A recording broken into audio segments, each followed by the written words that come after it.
Hey, thank you, everybody. Thank you for being so patient with that. Seeing went a little longer than we had anticipated. So we'll call this committee of the whole meeting to order. It is today's date is Tuesday, April 6, 2021. We have a rather long agenda today. We've parted out the agenda in two separate entities. We have a committee of the whole meeting today and a special meeting with respect to the MEC issues tomorrow. So I will turn this, I'll call the meeting order. It's 9:32 a.m. And I'll turn this part of the meeting over to our City Administrator, Britt C. Bennett. And I know that we're going to be moving around just a little bit. So Mr. Percat, if you could just have a little bit more patience with us. We have one person that we need to get through here. So that being said, Britt? Thank you. And as the mayor alluded, if it's possible, if we move item number 6, the request to conduct a first Thursday QC block party on the 400 block of Chestnut on May 6, 2021, to the top of the agenda so that we can get Betsy Olivanti on the road. Well, thank you, Britt. And we have Betsy Olivanti, of course, in the room. Welcome, Betsy, this morning. Good morning. And could you give us a little info on this? Yep, absolutely. So as the chair of Revive, we've been working on these First Thursdays Quad Cities art crawls with a committee for, I don't know, about 6 months, really regathering our thoughts and making sure that we're planning something that will be impactful and meaningful for the city and our small businesses who will host them. So one of the things that we were kind of talking about is kicking off with a block party in each of our Quad Cities. Virginia's would be May 6th. We're asking to close the 400 block and block off the parking right in front of, is it the 500 block? On which side? The south side? Yes. South side of the street, to allow for some foot traffic around that pocket park right next to Cane Lakes and some of the businesses that are participating. So we'd have some tables, chairs, a little tent going to hold this unless there's a squall, because we're all hardy Minnesota types now who can be outside if it's not so warm. So we're really looking for approval to just do that as a kickoff to our art walks. And thank you. Just one quick question, Betsy, are all the businesses on board for their businesses no having any vehicle traffic between 4 and 5 p.m.? Yeah, so far we haven't heard any issues. Okay, very good. Thank you. Councilor Johnson? I would move that we allow Revive Virginia to work with city staff for appropriate safety measures to close that block and the parking spaces. Okay, moved by Councilor Johnson and already supported even halfway through the memorandum there, the motion by Councilor Barnzelli. So it's been moved and supported. Is there any further discussion? Councilor Freely. Could you just reiterate the time frame of that? The block party will start at 4 o'clock, and that's when the art walk starts as well. So we encourage folks to come out and stop by the small businesses May 6th at 4 o'clock. And I believe we quit the block party at 6, correct? 7, yeah. Excellent. Okay, it's been moved and supported. Is there any further discussion? Councilor Beyondich. Thank you. Betsy, I have to say thank you for all you have done to get this thing going. It's exciting, and even at the foundation, we do have an artist. So we look forward to having this kick off again and involving everybody. Thank you. Yep. Can I mention my other committee members? Mary Please McReynolds, Eric Holmstrom, Britt, myself, Marlise Riffle from the Farmers Market, and Beth Pierce from Iron Range Tourism. And Carolyn Deneen. Carolyn's been our trooper. She goes out and drops off all the flyers in all 4 cities so that we're including everybody. Well, thank you very much, Betsy. We look forward to that celebration on May 6th in Virginia.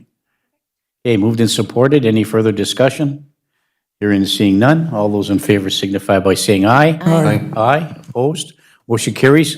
Charge forward. Thank you. Thank you. And back to our regularly scheduled agenda. Item number 1A is Brian Percat regarding the parking on the 400 block of 10th Street South. Mr. Percat, if you just want to come to the front, to the podium here, please, and make sure that the light on is in green. And welcome to the City Council. I know you've been here once before, and we've conducted some investigation and research in respect to your complaint. So please, you have the floor. Thank you. Unfortunately, here I am again due to a circumstance involving the 400 block of 10th Street South and parking regarding the senior citizens assisted living place right across the street from me. And due to their traffic, yes, even with COVID, there's a lot of traffic. And now it's not even just me. Other neighbors have complained. Have you guys received the other letter I dropped off? Yes? Okay. That was from one of my neighbors, and that was also concerning the parking. There are others. Just again, a couple days ago, I was talking with another neighbor right down at the end of the block who walks his dog. Had nothing to do with that place, just talking on the sidewalk. And two staff came out of the place, started talking to us, saying, "Sirs, do you have a problem with us? Sir, do you have a problem with us?" And the guy had no clue what she was talking about. We weren't talking about them. We were talking just about random stuff. And he looks around confused. We continue talking. She says it again. And he finally turns around and says, "No." And he's like, "I'll see you later. Good to meet you." And even he was aware of that, the agreement between the city and that place about the parking. He had assured me about the Avenue side and the 10th Street being left alone. So I know it wasn't just me, that he is aware of it. There's another guy, Jim, who's friends with this guy, who lives down the street. He has one of the red trucks that's parked on the street. And he also is upset about the parking. I have yet to talk to him, but I also told him to let him know that, hey, come to the meetings, let's get this resolved. So at least I'm not the only one.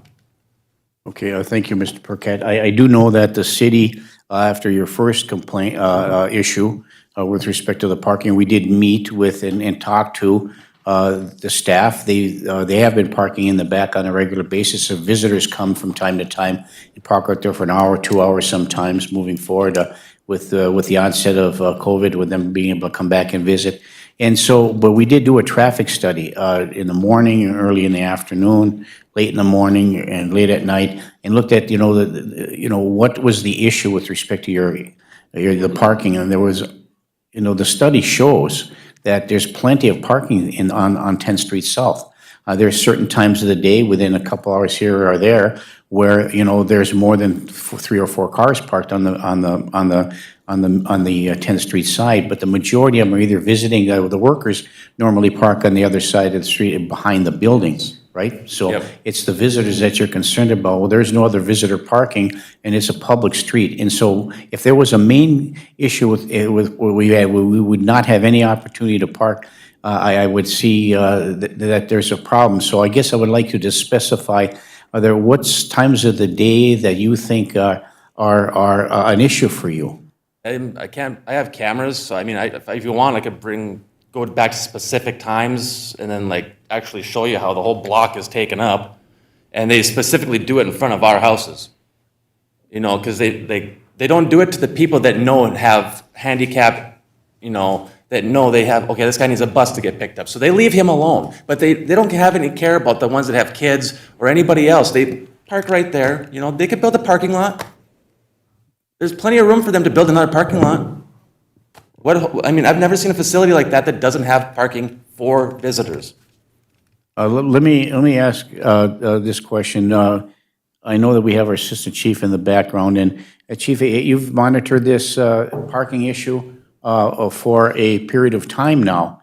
And Mr. Burkett, if you could just have a seat right there momentarily, wherever you like there, and we'll have, you can stand up now. We'll have our Assistant Chief, Chad Nickel. I know we've done a traffic survey for that. And Chief, could you provide us some information regarding Mr. Burkett's issue? You bet. Good morning, Mayor. Good morning, Council. At least we're not talking about liquor violations anymore, right? But you guys all know how contentious parking can be. And, and Mr. Burkett, we understand it is. It's never easy in this town with parking, and that's any other town in the range you find.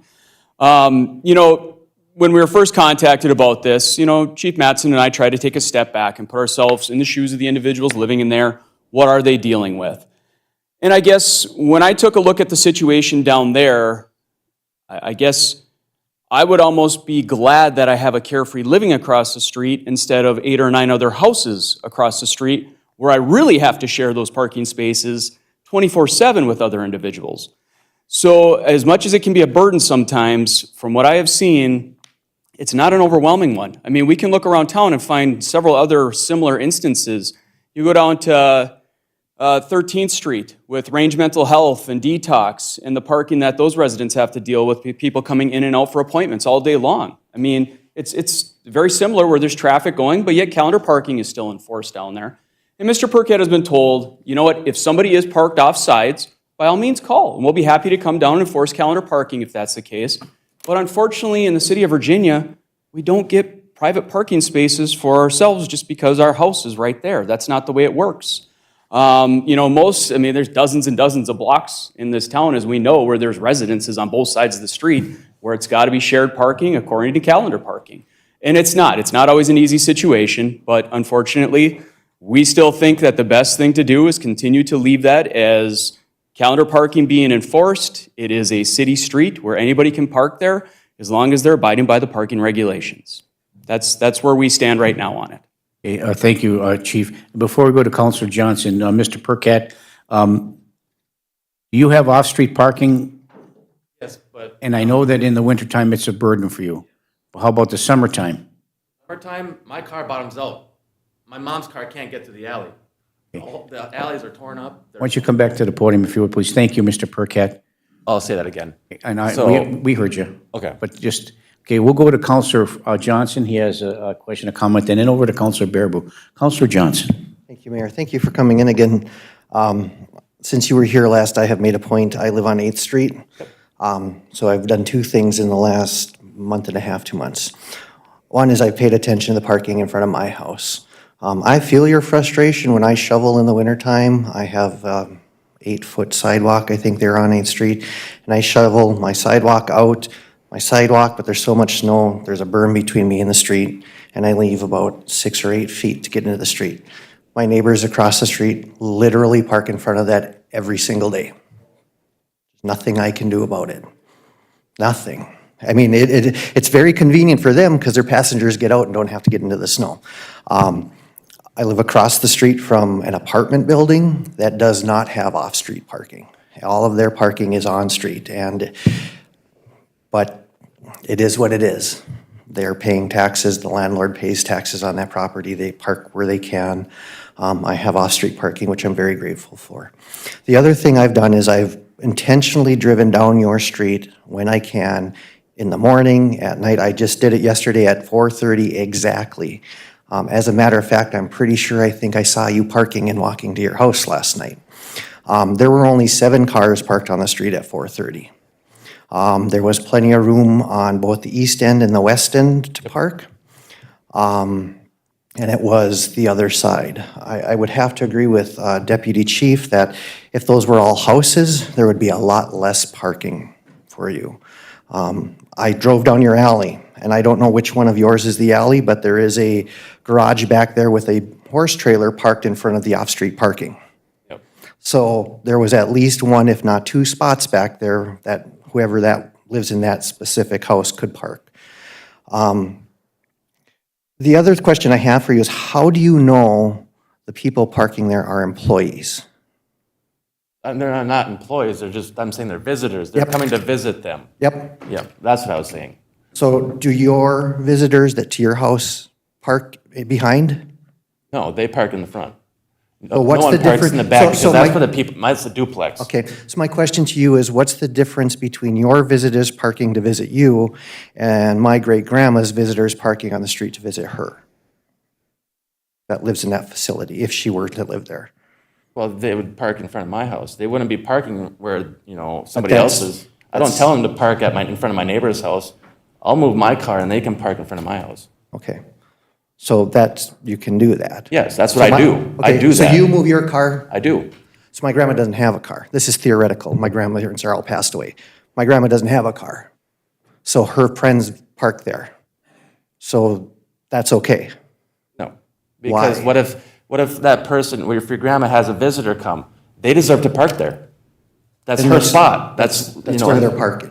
So I guess my point is that it's a very public street. It's a very wide public street. It's one of the wider streets in Virginia. There's nothing that I think we should do because it's out of convenience. I would love to be able that my friends could park directly in front of my house when they come to Use the visit. employee lot? It's always empty. So then what I would encourage you to do is look up our ordinance or the state law that requires that.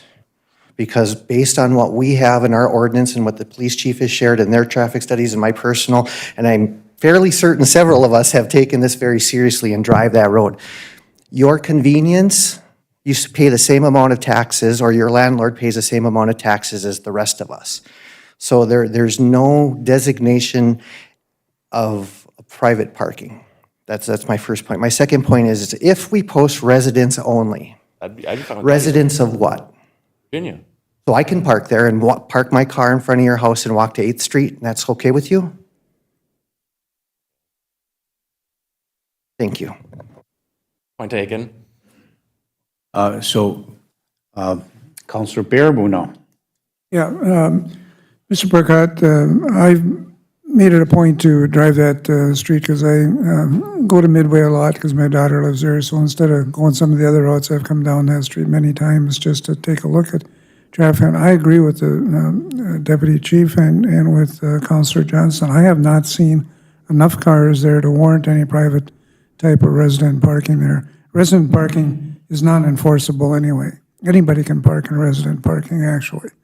The police cannot enforce resident parking because there's nothing in our ordinances or nothing in the state law about that. Because you can't have private parking on public streets. So that's my thoughts on this. I don't think you have an issue on that street from the number of times. I've been down there at least 7, 8 times since you put your first letter in. Then what about this, though? go ahead. I have 2 vehicles. The people that live upstairs me have 4 vehicles. Our vehicles out there, where do we park? You know, like when we're not home, if we didn't have our vehicles, we wouldn't have a spot because all their stuff would be there. We wouldn't even have a spot. And Mr. Burkett, there are a lot of people that are in the same boat you are that rent throughout the city of Virginia. And when a landlord rents to an individual, you know, they have to try to do just to provide them a place to live.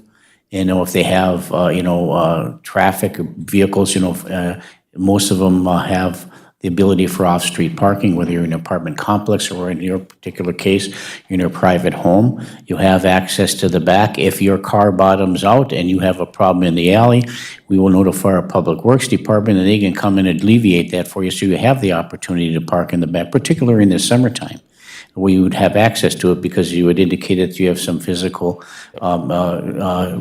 limitations to some degree, and so that it's difficult for you in the wintertime to accomplish that, but not in the summer.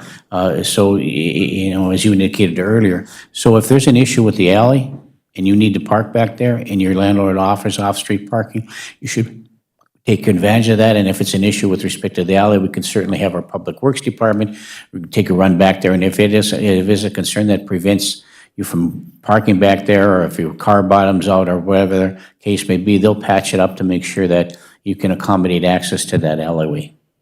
Be fine. Very good. Thank you, Mr. Burkett, for coming in. And then on that note, could I mention the other alley, like at the end of mine? I witnessed our neighbor Tony, he's in a wheelchair, Yeah. face first in a puddle because his wheelchair fell over in one of them potholes. I had to call an ambulance and pull him out of the puddle because of it. Well, I tell you what we'll do. We'll make a note to Britt and to notify our Public Works to take a ride down that alleyway. Thank you. And do some patchwork. And they're doing patchwork now. They're all over the place. They're overwhelmed in what they're doing. They really are. But we'll if that's a big concern, we'll make sure that our Public Works Department goes there and takes a look and see what they can do to alleviate that issue. Thank you. Thank you, Mr. Burkett, for coming in. Thank you. Anybody else have anything first, moving forward? Councilor Paulson? Thank you, Mayor. Do we need to receive and file the letter? Looking forward to that motion. I'll make that motion. Thank you. Okay, moved by Councilor Paulson and supported by Councilor Johnson to receive and file the letter that was sent to the city by Mr. Burkett. And of course, his testimony and his issue is a matter of public record. So thank you very much. The next item on the agenda, Britt? Thank you. Item number 1B was an addition to the agenda. It's Paul Steinman from Baker Tilly regarding the pre-sale summary report for sale of bonds for the 2021 street improvement project. Good morning, Mr. Steinman. Good morning, Mayor and committee. Hope everyone's doing well. I don't know if I need to have my my camera on, my video or not, but for anybody who might enjoy seeing my face today, I'm there. I have with me also, not physically with me, but in the meeting with me, Mr. Eilertson, who is with Northland Securities, your underwriter for the bonds that we're going to be selling. And so I'm going to take the lead on the presentation this morning, but George, please chime in wherever you see some gaps that need to be filled. I know you have a long agenda here today. I'm going to try to take probably 10 minutes to walk through the pre-sale summary report, which is in your packet. And all of it will help to explain the action item for you this morning, which is the resolution that is also in your packet. So on page 4 of your packet, 4 and 5 of your packet, that's the resolution. Let's move past that for now, and let's move to page 6 in your packet, which is entitled City of Virginia, Minnesota Pre-Sale Summary for Issuance of Bonds. And I'll walk through this report, which will help to explain the resolution. And I think it will be easiest if I just move through this, if you would keep track of questions that you have as I move through it. And then George and I can take questions at the end. So with that, I'll start. We're in the midst of an offering of $8,725,000 of general obligation bonds. These are your Series 2021A. The key events, again, page 6 of the packet. Key events include this meeting, April 6th, the Committee of the Whole, where you're making a recommendation on the resolution. April 13, next week, you as a council would consider the parameters resolution authorizing the sale and establishing the pricing committee. That pricing committee in the resolution is proposed to be the mayor, the city administrator, and the finance director.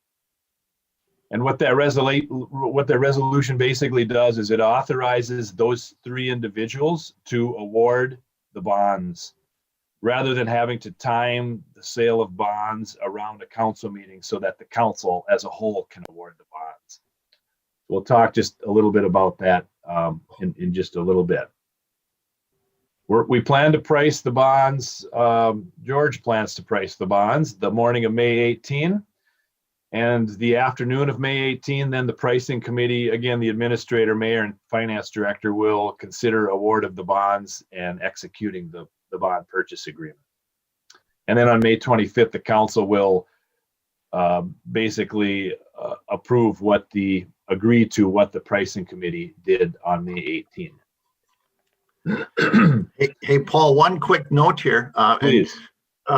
Committee, this is George from Northland Securities. Good morning. I just wanted to say something that you don't see on the sheet in front of you is certainly that the number of meetings and the number of different entities that have been involved in getting to this point.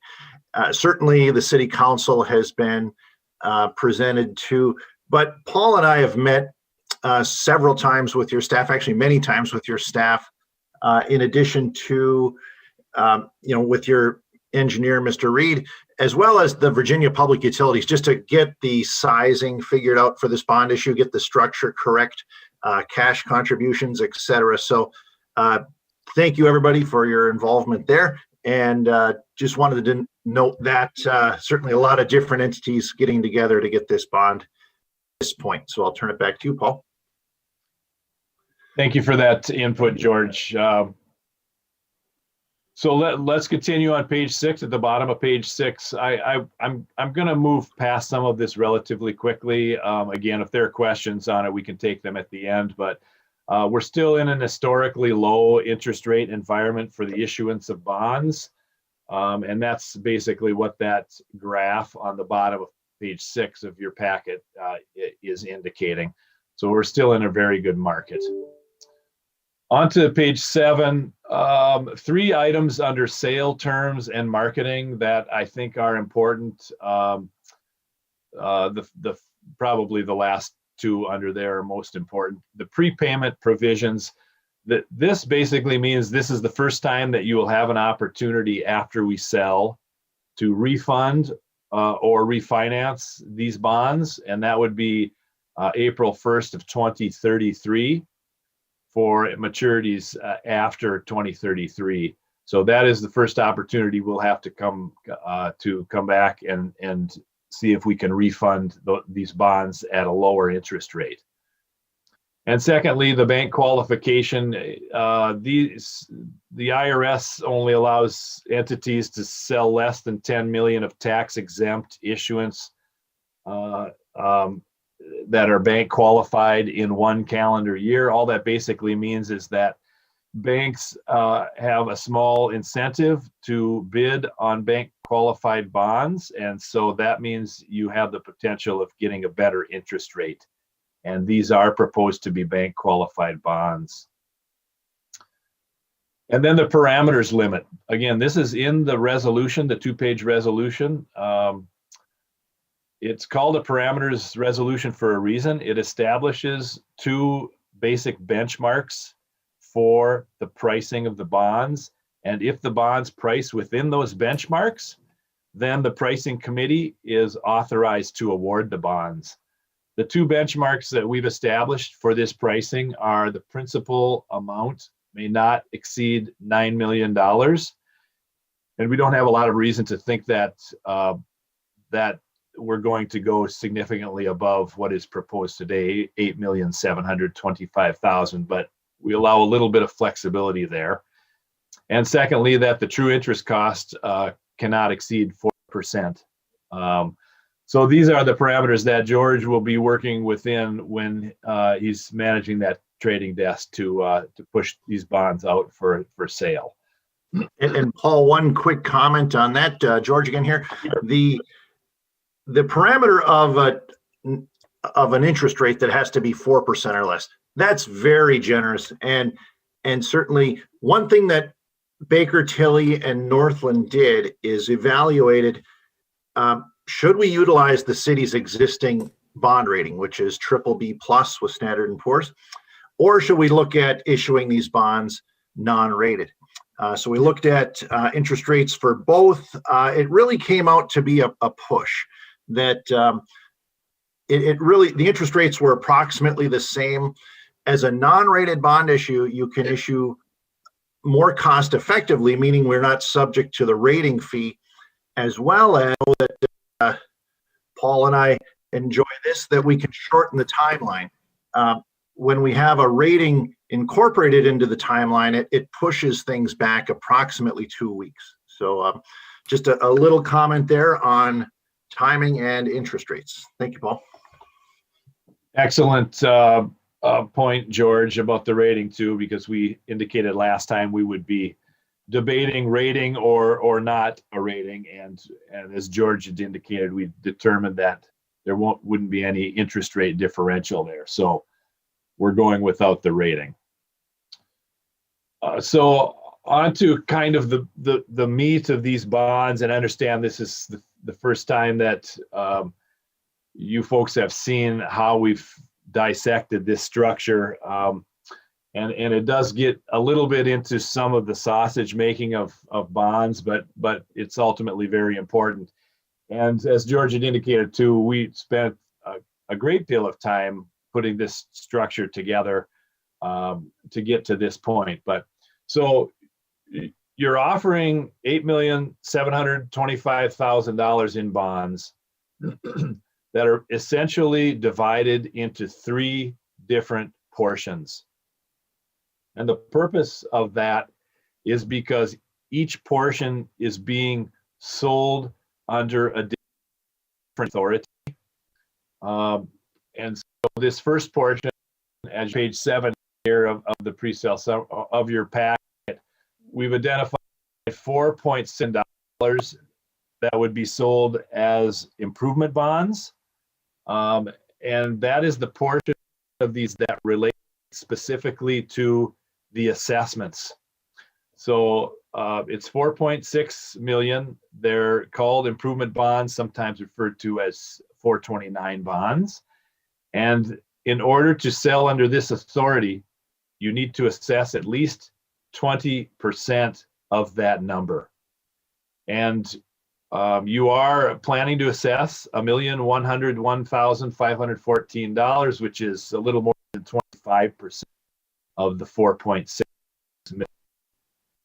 These special assessments for this portion, they're expected to be filed the fall of 2023 when the project is complete, for first collection in 24.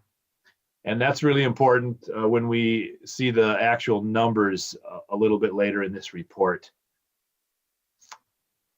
And so the improvement portion, this 4.6 million, has been structured with a repayment term of 15 years. And that repayment term is structured around the assumed assessment term as well. That assessment term assumed to be 15 years. So the second of the three portions of this bond, the second portion is $2,250,000 utility portion. And this is approximately $1 million of sanitary and $1.1 million of storm. So these are city utilities only. The VPU, after much discussion, has decided to pay cash for its portions. So this is just the city portions, sanitary and storm. And these will be utility revenue bonds secured by general obligation. And in order to sell utility revenue bonds, as is demonstrated in the table on page 8, you need to be able to demonstrate that you have revenues available to cover the debt service. And so this got a little complicated because your storm fund is brand new in 2020, so we don't have any audited numbers for your storm fund. Bond counsel has agreed, though, to allow us to make this calculation specifically off of your sanitary sewer fund. So this table shows revenues from your sanitary sewer fund and measures their ability to pay both the storm and the sanitary portions of this bond's debt service. And you can see the result of this analysis is that your sanitary sewer fund is healthy, and it will have a coverage estimated at about a 1.28, meaning there's $1.28 of revenue for each dollar of debt service related to the utilities for this project. Now, I do expect that once you see audited results from your storm, the first audited results would be 2020, that will break that debt service out, and you'll be measuring the storm debt service against the storm fund and the sanitary debt service against the sanitary fund. That's the proper way to do that. And that'll probably be done after you start getting audited results from your storm fund. The utility portion, I moved to page 9, the structuring summary. This portion has also been structured with a repayment term of 15 years of level annual debt service payments. And the last of the three portions is the $1,875,000 MSA state aid street portion of these bonds. And again, this is separated because it's a totally different statutory authority to sell bonds. It has its own statutory requirements, as you can see there under authority. I won't go through this calculation, but we have to test that you're receiving enough in state aid in order to sell bonds of this amount. And the answer to that is yes, you are. The state aid portion is also a general obligation of the city. And we've structured this portion with a repayment term of 15 years. The remainder of this report, I want to skip page 11 and go to, or I want to skip page 10 and go to page 11 of this report. And your page 11 should have an issue summary title, and it says total issue sources and uses. This is a summary of the three purposes that I just discussed. The first column, the improvement portion, 4.6 million. Utility portion, 2,250,000. Again, that's approximately $1.1 million of storm and $1,050,000 of sanitary. And then the third portion, the state aid portion, at $1,875,000. On this sources and uses, we've asked your engineer to look specifically at the uses of funds here, because from the 4.6 million improvement portion, you only receive 4.4 million 11 and some change to actually construct the project, because there are costs that come from each of these portions. So the deposit to the project fund for the improvement portion is 4.4 million plus some. The deposit to the project construction fund for the utility portions are $1.14 for storm and $1,064,000 for sanitary. And from $1,875,000 of state aid, you get a deposit of $1,832,000 to actually construct the project. And below all of these are included the costs that are prorated, taken from each of these three purposes.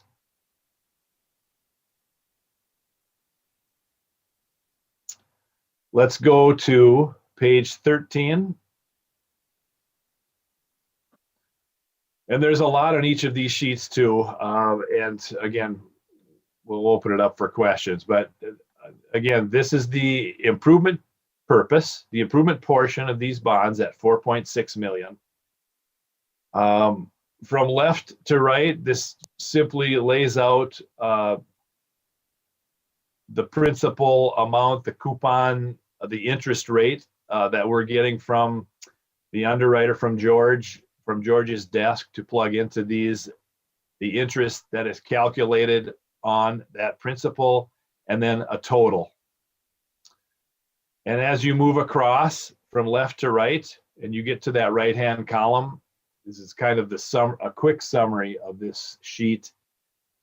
After you have assessment income being received starting for the 2025 payment, again, those assessments aren't going to be levied until 23 for pay 2024 to make payments on bonds in 2025. And then on the right-hand column, you have the remaining amount of the debt service, which is required to be levied. So it's important here to recognize that the assessment is on a 15-year schedule, which starts for a payment in 2025. And the principal amount of these bonds starts being repaid in 2025 as well. So there's a couple years here that is interest only. And the very first year, the very first payment, 4/1/2022, is a time in which you have no proceeds from any levies to make a payment on these bonds. So we've capitalized that interest payment, and that means we've rolled it into the price of the bonds so that you have a fund to make your first interest payment. And I know there's a lot there to slice and dice. But let's move through this. And the next page is simply a schedule showing your assessment income and our assumptions about assessment. Again, you're assessing $1,101,514 over 15 years. We have made an assumption that the assessment rate will be 1.5% above the true interest cost for the improvement portion of these bonds. That is estimated at this point to be 4.11%. And this just shows you how much revenue comes back to the city to reduce what you otherwise would have to levy for the improvement portion.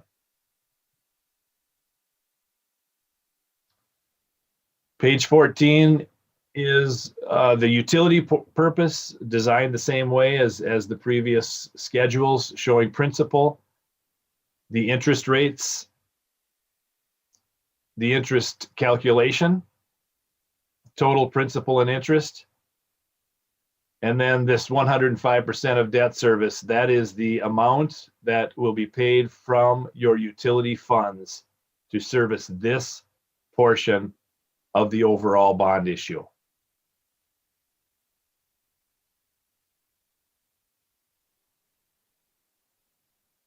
And lastly, the Minnesota state aid portion is $1,875,000, structured specifically around this principal amount, which we understood the constraint to be $125,000 a year. Again, the coupons indicating the interest rates calculation, total principal and interest, and then 105% of debt service column indicates what the MSA portion will be contributing to the total debt service on these bonds. And the principal will come from your construction, MSA construction allotment. The interest will come from your MSA maintenance allotment. I think that is the proposal.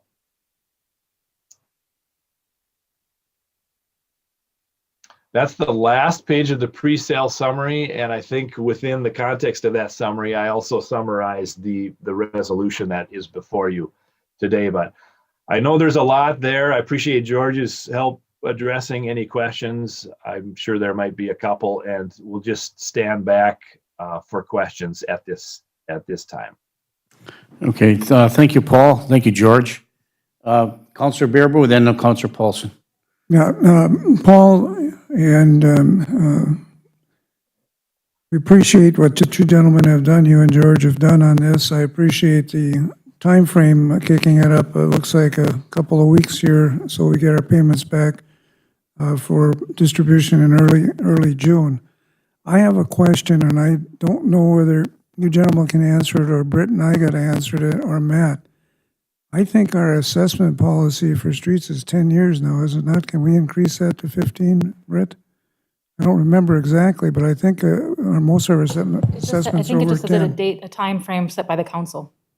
Okay, so we can set it for 15 then. That's the only thing I was concerned about. Okay, that's what I need. I couldn't remember from all the work I've done on streets, because it's been so long since we've had an assessment on streets. But gentlemen, I appreciate what you've done. The numbers look good. If we get any particular grants or something in this, we can take those off in the end, but I don't know whether we'll be going out for any. I think we have some for the second phase we're going to be going out for, correct, Matt? Grants for this project? Yeah, okay, because I know there's more money coming. If you saw that breakdown that Baker Tilly did on the money that's coming from the feds, there are some areas you can get money for infrastructure work, so if we apply. So we'll need to do that. Thank you, Counselor Bearable. Counselor Paulson. Thank you, Mayor. Good morning, Paul. I'm back on page 12 on the far right column under the levy required. Could you just explain a little bit about that and how that's incorporated in? Is that incorporated into our budget, or what does that look like? If you could explain that. Sure, thank you, Counselor. So page 12 of your packet is the issue summary, and I sort of skipped over this because it can be a little confusing. This includes all of the three purposes that we discussed. When you get, the far right-hand column is generally the most important column. It relates directly to an estimate of the levy that will be required for these bonds. Your levy is obviously reduced by the column just to the left of that. That's the state aid piece. It's also reduced by the utility revenues that come in, and it's also reduced by the assessment revenues that come in. But the result is that the 111,000, this is an estimate again, and we provide this entire schedule post-sale so that you'll have the exact numbers. We provide that to Sherry so she knows exactly what to propose in the budget for the levy. This first levy of 111,796 would be a levy for fall of 2021, this fall, for next year's budget. So it would be paid in 2022. And so by 4/1 of 23, you would have all of the levy in hand to make the $111,000 requirement. So the levy schedule is a year in advance of when you need the money, because when you get to 4/1/23, you'll have collected the levy from 22 that comes in July and December of 2022. And you collect that, accumulate it, and then use it on 4/1/23 to make the debt service payment. And does that preclude us from doing anything additional with our budget for levy capabilities for any other projects that may come forward? Sherry? I would assume it's going to be a burden. Go ahead. This is a good question, and I was hoping George or Paul would be able to answer it. I don't believe so with the construction that this is going to affect the amount that we can basically borrow or, go out for. Because this is streets and alleys, and that type of construction is waived from the other bond requirements. I think the question was levy, right? I guess my question Right. is now, I mean, the first couple of years are 111, then it goes to 290, then at the end, 289. And I just am wondering if that's going to preclude our city from being able to attach or do anything additionally with a levy, because that takes us into year 2039. This you're looking at is about a 2% on your levy. So that, yes, will have to be kept in mind when we're Then we would have discussing to the bump levy. that up, Sherry, for anything additional.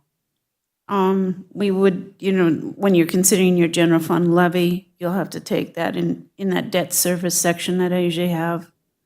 That'll be in there. So this will be an additional 2%.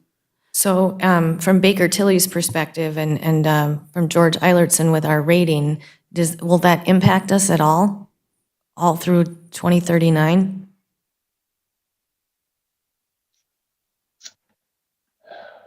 As far as the rating goes, I mean, one of the considerations is in a rating, of course, is budget pressures and needs. The other side of that is always we're making capital improvements, and that's necessary to help us with economic development and help maintain tax values in our city. And so there are two sides of that issue.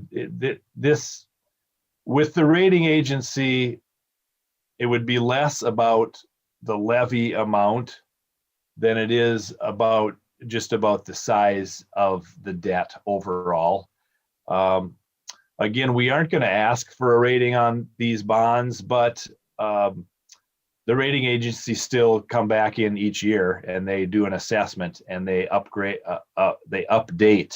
the rating that they have for you folks. So it'll just be something that they'll have to include as part of their analysis. And we'll just have to wait and see what their response is. Okay, thank you so much. I appreciate that. Thank you. One more, Paul, Larry Cuffey, I just want to not really ask a question, but make a statement. The estimated potential levy increase for the city is going to be 2%.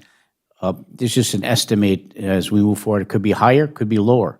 But I think that is an important question that I asked by Councilor Paulson, because as we move forward in the years, if we had originally anticipated that we're going to raise the levy 5%, we'll have to account for this additional monies that we're raising, right, on the levy to pay off these streets. So it could be 7%, 8%, 9%. It could be, but it's going to impact our budget more so than it has before, because we hadn't had to levy for these. Now we have to, and our levy is going to be affected by it. And I think you make a good point, Paul, about making sure that we have enough. It's an improvement for the community. It's ongoing for the vitality and the health of our streets and roadway systems and our maintenance of our roads. That's fine. I'm all for that.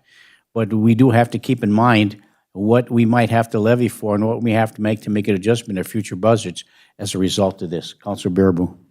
Yeah, and I think we have to keep this in mind as a big factor in this. As this money that just was passed by the federal government comes down to the state, Baker Tilly's got a breakout. You'll see it in your packets today of where we can go for extra dollars on stuff through DEED and TED and all these different places to look for grants. And if we're successful in that can be backed off on this final levy requirement that we're going to have on this, because we can incorporate that into the original project. If I'm correct on that, I believe I am. Correct, Matt? Matt is shaking his head yes. So it's not gloom and doom. It's we need to do this. We need to do this. Yeah, I'm not saying that it's gloom and doom. I'm just saying that, money in the hand is more than, the expectation of having that money moving forward. If we get the federal funding and the other grants, TEDs and others that were available, that's great. But worst case scenario, if those funds aren't available, with the potential for at least a 2% increase in our levy, we have to make sure that we're preparing for that in our next budgetary process, which will begin in August or whenever the case may be. So thank you. Any other questions before we go back to Paul? Paul? Yes, I'm here. Okay. Anything else? I have no other information unless George is thinking about coming off of mute and saying something other than the action before you, which is the resolution. But I think maybe George has some input here. Mayor, council members, again, good questions today. As Paul noted, and you, Mayor, in your last comment, that the levy that you see in front of you is barring a major swing in interest rates, which we don't foresee, that's a realistic number since we've got construction bids in hand. Certainly, it was mentioned earlier in the meeting about potential of some grants coming into the equation for this project.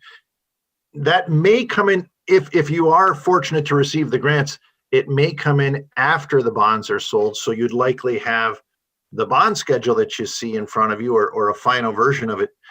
And then grant funds, if be perhaps considered on that second project or the second phase of this, or potentially brought in to lower the construction cost, which, like Paul noted, could lower your levy going forward. So, but this, like Paul noted, very comprehensive project.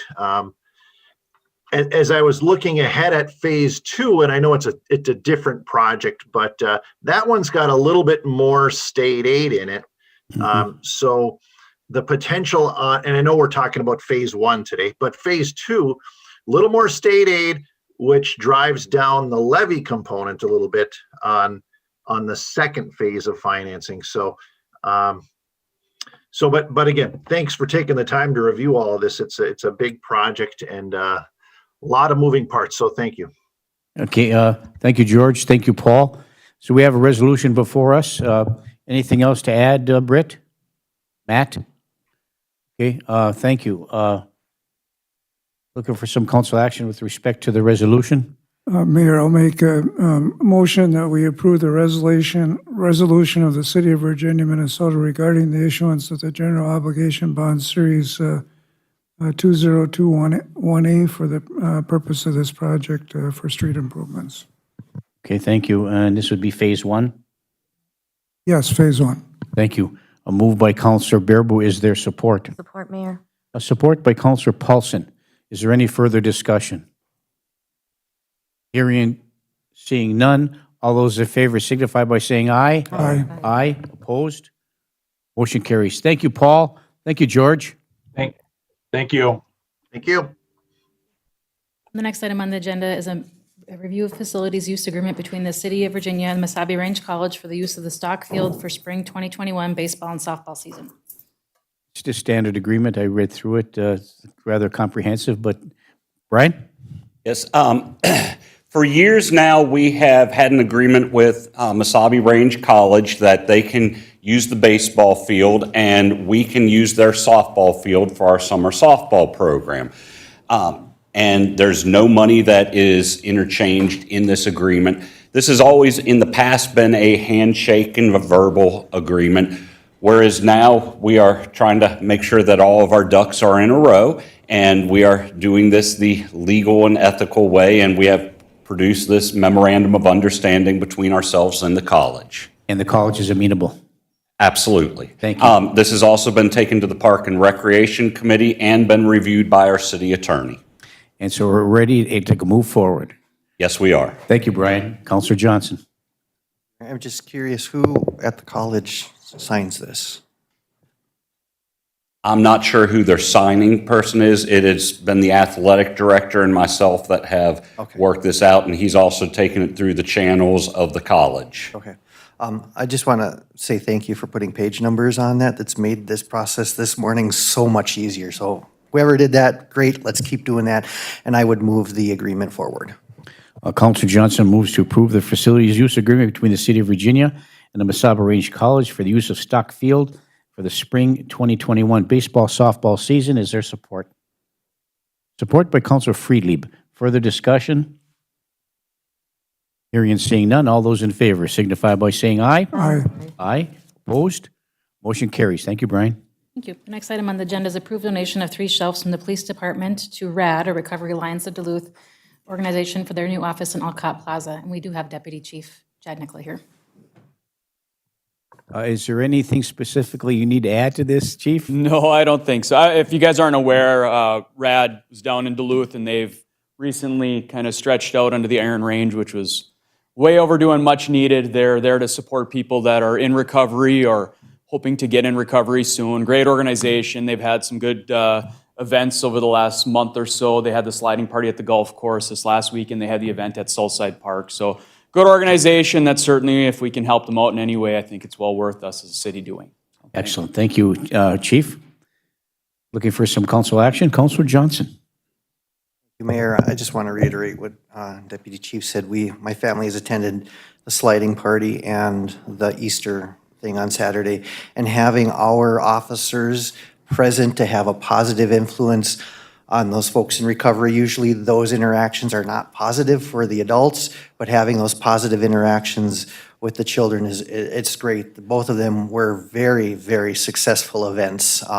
So I'll make the motion that we donate these, and if needed, I would also include authorizing city staff to help in moving those if that's needed. Support. A motion by Counselor Johnson, supported by Counselor Beyondich, to approve the donation of 3 shelves from the Police Department to RAD, the Recovery Alliance of Duluth organization, for their new office in Alcott Park Plaza, and offer our services to help deliver them to that facility. Is there any further discussion? Hearing and seeing none, all those in favor signify by saying aye. Aye. Aye. Opposed? Motion carries. So that we can get Chad on his way and back to his normal business day, can we move item number 13 up? Approve the State of Minnesota 6th Judicial District Memorandum of Understanding for both the North St. Louis County Mental Health Court and the Hybrid Treatment Court. Thank you, Chief. Both good for the range. Yeah, we're fortunate. Last spring, I sit on the mental health court, and Detective Matt Kelly sits on the hybrid court. Awesome opportunity for us to be part of those courts, to have kind of a say in what goes on with individuals. It's kind of like a second chance for some of those individuals, where they have a little bit more supervision than normally they would on probation.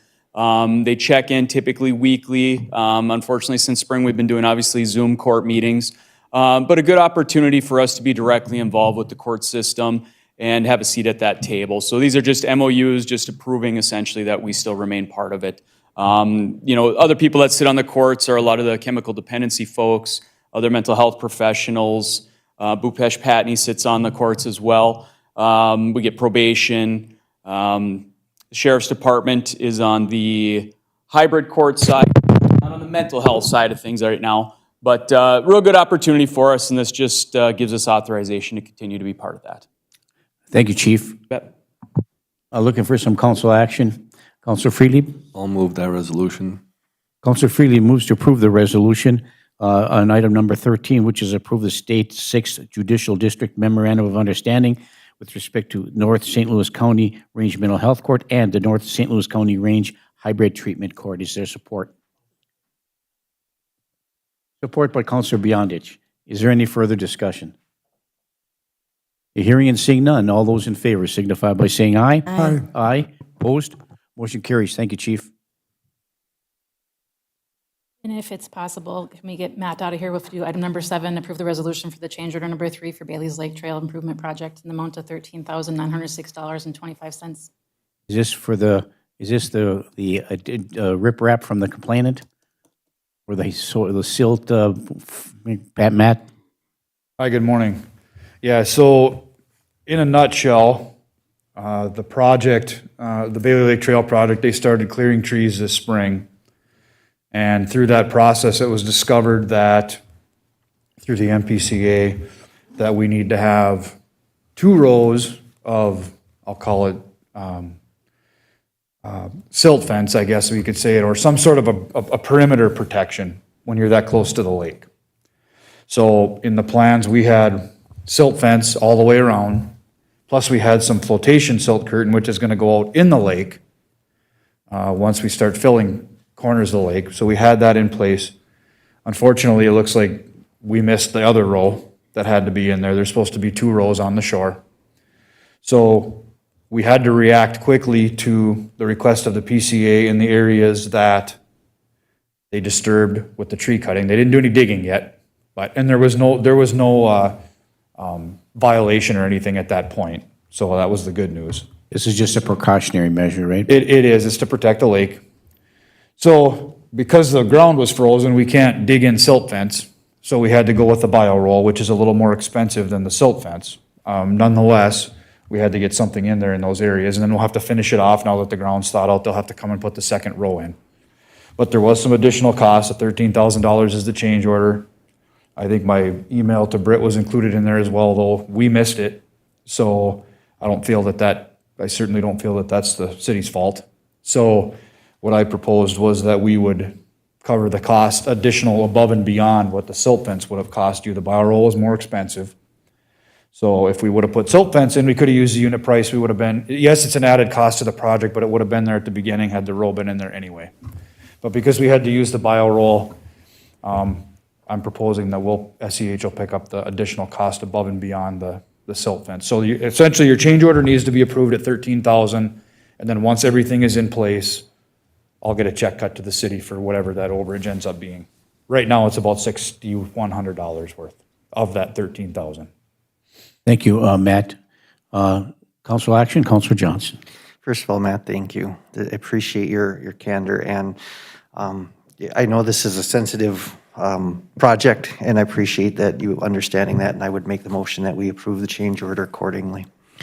Councilor Johnson moves to approve the change order. Is there support? All support, Mayor. Support by Councilor Baraboo. Further discussion? 3 letters that could be an issue for me is the MPCA, but that's okay. All right, Councilor, I digress. Councilor Paulson. Thank you, Mayor. I just want to say thank you, Matt. It's very refreshing to, when a change order has to come forward, that we're able to have this conversation. I appreciate your candor, like Councilor Johnson said. So, and I'm excited for the lake. It's going to be a really beautiful project, and as it moves forward to behind the MEC, I think it's going to be really exciting for the community. So thanks for all the hard work on that. You're welcome. Thank you, man. I received a call from a lady from that lives in the one of the apartments there along the lake, and she said that they're going to start an organization after it gets all done and walk around the lake with signs that say, plant more trees, plant more trees. That's in the plan, actually. That's in the plan. Thanks a lot, Matt. Appreciate it very much. So did we vote on it? No, not yet, but we have another comment. Councilor Beyondich. Thank you. And I have to echo, thank you for coming forward and saying what you said. And it makes it much easier for me to swallow that when you acknowledge what happened. But I do have to tell you, there is positive news out there, because I did have conversation with a woman who initially was very upset about the tree removal. And that's been a huge bone of contention with a lot of the residents there. But as time has gone on, she said, when I look across, I see the lake. So we are hoping that as this project progresses, more people will come to that and not be so angst about the trees. And I think that is coming. But I really appreciate you coming forward with what you had to say. Thank you. You're welcome. Okay, thank you. Moved and supported. Any further discussion? Counselor Bearable. I see Brian sitting in the back of the room. Brian, didn't you tell me they were going to plant double the trees they took out? Isn't that what you told me? Along the lake? Did you say double the trees? Yeah, that they took out. No, we are not planting double the trees. Okay, then I Not misunderstood. around the lake. We'll plant an appropriate number of trees in appropriate locations around the lake. Okay, that's all I need to know. Okay, once again, moved and supported. Is there any further discussion? Hearing and seeing none, all those in favor signify by saying aye. Aye. Aye, opposed? Motion carries. Thanks a lot, Matt. Appreciate it very much. Thank you. And if I can deviate again, and I apologize, I'm just trying to get staff back on Yeah, their day. let's do what we got to do. Item number 8, review the tennis professional contract for 2021-2023. This comes from the Personnel Committee last week. We did make some, Brian Lindsay made some changes. We made some changes as directed by the council. I reviewed the contract overall. I don't know what's appropriate salary range for the tennis professional, but I know Mr. Gunderson knows outstanding work for that. So I read through it many, many times. There's a couple of things that I might have some issue with, but overall, I think it's a good contract. Thank you. Brian? I'm just here to answer any questions Well, you may I'm good with the have. contract. Thank you. Anybody else have any questions, comments, or concerns? Counselor Johnson? Mayor. Page 37, for those of you who are looking like I was. I appreciate that we put in the information in the packet about the difference between a contractor and an employee, and I appreciate that we had that language updated in this professional services agreement. And because of that, I'm comfortable moving forward and would move the agreement. Okay, thank you. Counselor Johnson moves to approve the agreement between the tennis professional and the City of Virginia. Is there support? I'll support for discussion. Counselor Paulson supports for discussion. Further discussion? Counselor Paulson? Thank you. Was the independent contractor given a copy of this prior to us, the council going through this, and amenable to that? I have not heard from him. I did email it to him, and I have not heard a response, but I will suggest that Brian go physically talk to him and make sure he's okay with this. This, again, has to go to the council next week, so it's not approved Very today. good. But I'm comfortable moving that forward. Thank you. Okay, thank you. Okay, there's a motion on the floor and support to move this forward to the council for additional approval and get an answer for Counselor Paulson about the tennis professionals and acknowledgement of this contract. Is there any further discussion? Hearing and seeing none, all those in favor signify by saying aye. Aye. Aye. Aye, opposed, motion carries. the next item I'd like to go to is number 9, review the MEC facility manager job description and position creation, again, coming from the Personnel Committee. Okay, thank you. Brian, I think the big contention of the discussion at the Personnel Committee, and I'll refer to Council Freely or Councilor Paulson with respect to this, the difference between being a May position and being a contract fee for basis, service basis. We went through the job description, made some suggestions and looked for some improvements, and then recommended that it be moved forward to the committee of the whole for further discussion. Well, I'll defer to the committee members for additional comments. Councilor Paulson. Thank you, Mayor. Upon reviewing the job description for our Park and Rec Director, as well as the custodial maintenance or Mr. Judnick's position, I'm concerned about overlapping. I'm concerned that we don't have a complete picture of what our current needs are, which is what I asked at the Personnel Committee, that we put in the fitness portion, we put in the potential bumper ice car portion. And I'm very concerned that we have not invited the facility users to come, like the stakeholders, to come forward to help better put the job description together on what is actually going to be needed in that facility. the way that that job description is written, I absolutely will not vote for that. I don't think at this point, I don't think it's a MAPE position. I think it's more of a hospitality AFSCME position. But I had to go, and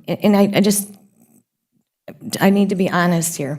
At the Personnel Committee meeting, I was really surprised that we didn't have those two job descriptions, yours and Mr. Judnick's, to compare and contrast what the overlap of those duties are. And then the fact that we have not heard anything, I would assume Vaha would be involved. Anyone who's going to be using that or is currently using that facility, I want them to come together, and maybe it's another Personnel Committee meeting of the whole, but I am absolutely not comfortable moving forward with this position or the other positions. I mean, the custodial workers I think we need, but I think we really need to get this right, and I don't think that job description is comprehensive enough. And that's, I guess, my take on it after going back and reviewing and reading the job descriptions currently in place. Yes, thank you, Councilor Paulson. I try to break it out into two distinctly different portions. The portion that Councilor Paulson has alluded to about the job description itself, but the facilities manager position, have we approved the position but not the job description? So we haven't approved the position either. So, I mean, I think it's prudent for us to move forward, maybe as looking at approving the facilities position, but not, the job description needs a little more work apparently, right, Councilor Paulson? I'm not comfortable moving forward with the With position. either one? Okay. Not until we have a meeting with the stakeholders of the utilization of that building, what they need, and potentially what that convention center site is going to need. I don't think pulling a job description off of a website template is satisfactory for what we don't really know what our needs are. And when you don't put the component in with the fitness room and you don't put the component in with potential bumper cars, you don't know exactly what this person's duties or details are going to be. So unless and until we have that comprehensive, we need a plan. I think in my opinion, that was just putting it out there. We know a position is needed. I'm not denying that. I think it's very important we understand what that position is and who it will serve. Okay, thank you, Councilor Paulson. Councilor Freely, any other comments come from the personnel meeting? I guess, yeah, I have some reservations. I think we need to kind of tap on the brakes a little bit in my mind in terms of like what our needs may be in anticipation of the volume of activities and events that will take place at the NUMEC as opposed to what we have currently scheduled and programmed for in the facility as it's been for the last 60 years. Certainly there's going to be a hope for, and our fingers are crossed, there's going to be a dramatic increase. But I think I would need some additional data and information as well, maybe even a stakeholders meeting so we get some input from them as well with regard to their utilization of the building and how well coordinated that has been, how well scheduled that's been. I think I mentioned to Brian, having some of the calendared events availed to us that Lundin has already pre-scheduled for the upcoming opening of the building throughout the year or at least the months ahead. Some of that information would be very helpful to me in terms of like legitimizing and justifying in my mind an additional full-time position. And that's not to say that Brian hasn't had his hands full already, even with the construction of the building. Once the construction is done, then things are either going to pick back up or they're going to settle in a little bit. I'm not sure what to anticipate, and I'm naive to what exactly his entire scope of his job entails. But I think like I sense a little bit cart before the horse kind of here before some additional information is provided. But that's where I stand at this point. Thank you. Thank you. And I think that was the consensus, the sense that we had. But we did decide at the Personnel Committee it was prudent to move forward to discussion at the committee of the whole meeting with respect to that. I'm in agreement with all those things. I do think that we do need a facilities manager, how we call that or whatever the case may be, but we have to have somebody in that place. What capacity it's going to be is up for further discussion and investigation and input from other user groups, that's fine. But I don't think that our Park and Rec Director is fair for Brian to be running that whole operation. I think we need somebody that's going to run that facility as well. There'll be the assistant facility or something. We can't just not have somebody there. But having more additional information, I think, is important. Having additional stakeholders involved in determining what the job description is going to be. I think whatever events go on there, whatever the duties and responsibilities go on there, no matter what they are, we still need somebody to operate the facility, whether that's, in what capacity that is. So I look at it as two different things. Not moving forward with both it makes sense, but I think we do have to have a facilities manager or whatever you want to call it. If we want to look at the job description and have a little bit more discussion about how we synergize those two positions for the name of the position and the additional the duties and responsibilities and how that's facility is going to be managed, it's prudent to have our other user groups involved in that as well. Yeah, Councilor Paulson. Thank you, Mayor. Just one more point I think to make is that I'm having a hard time understanding.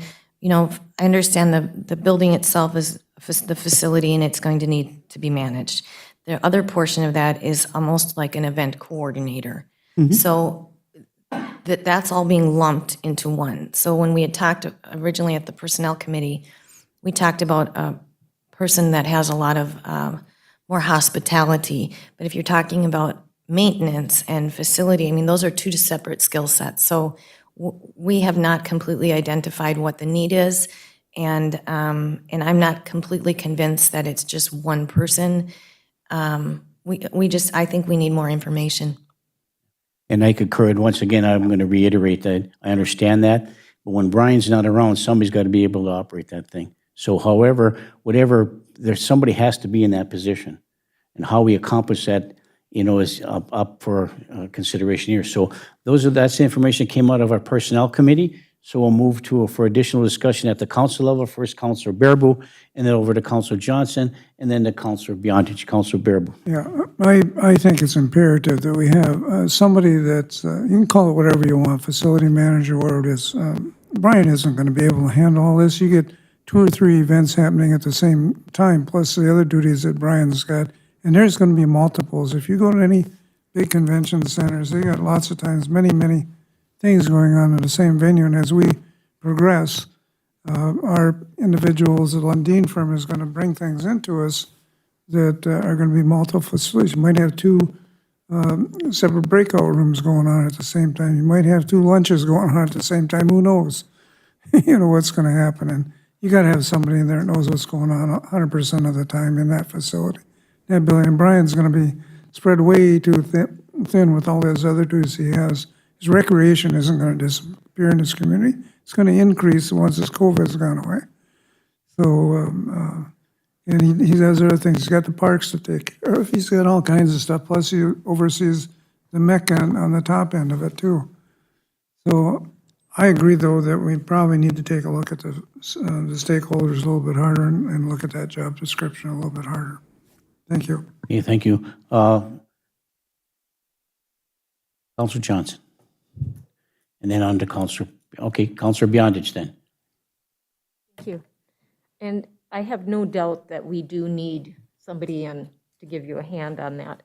But I also think it's very important we don't rush into something with a job description that we're locked into.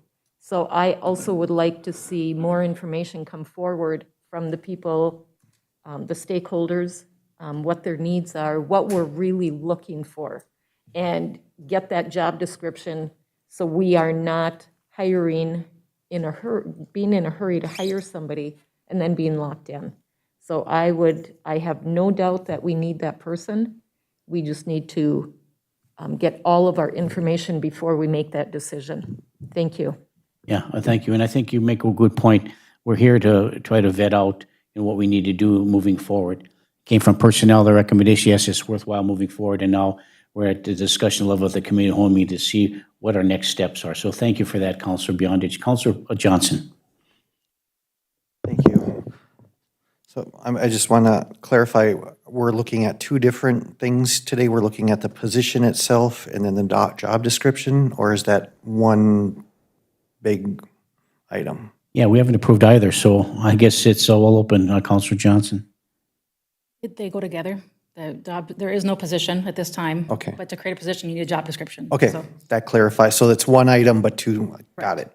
My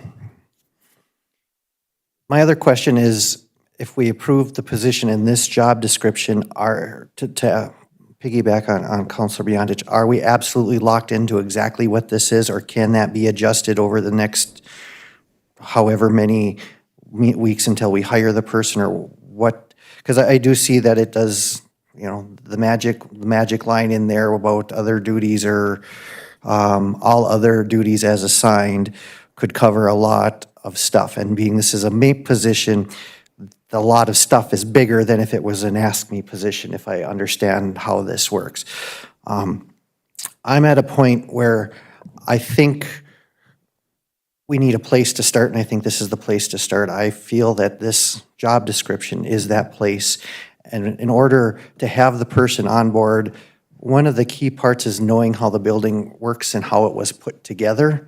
And getting that person into the building before it opens, I think, is a key component so that Brian can, I can't imagine how many nights he's dreamt about this building because he spends hours in there.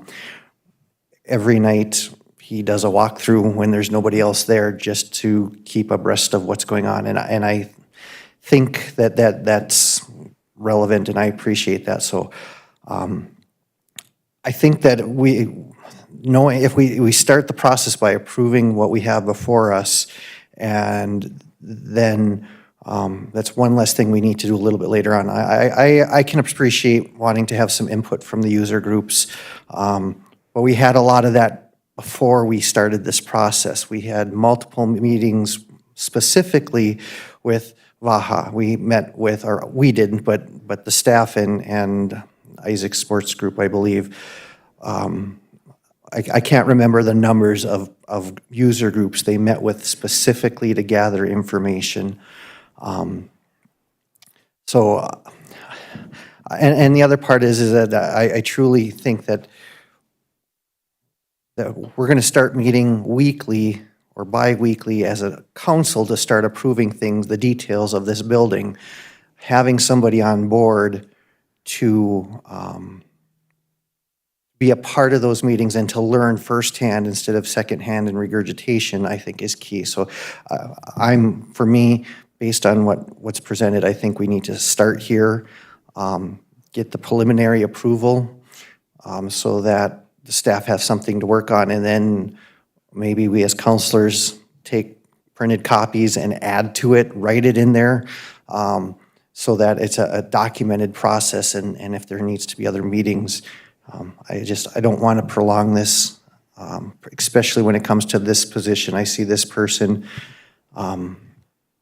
truly being, and I don't disagree with any of the parts about what the purpose is, what the skill set that person or persons may need to be. Maybe that's one of the things that we find out when we open this up for applications, is that this is a two-person job and there is nobody qualified to do both aspects of it, because there's a different set of skills needed for the hospitality portion versus the facility portion.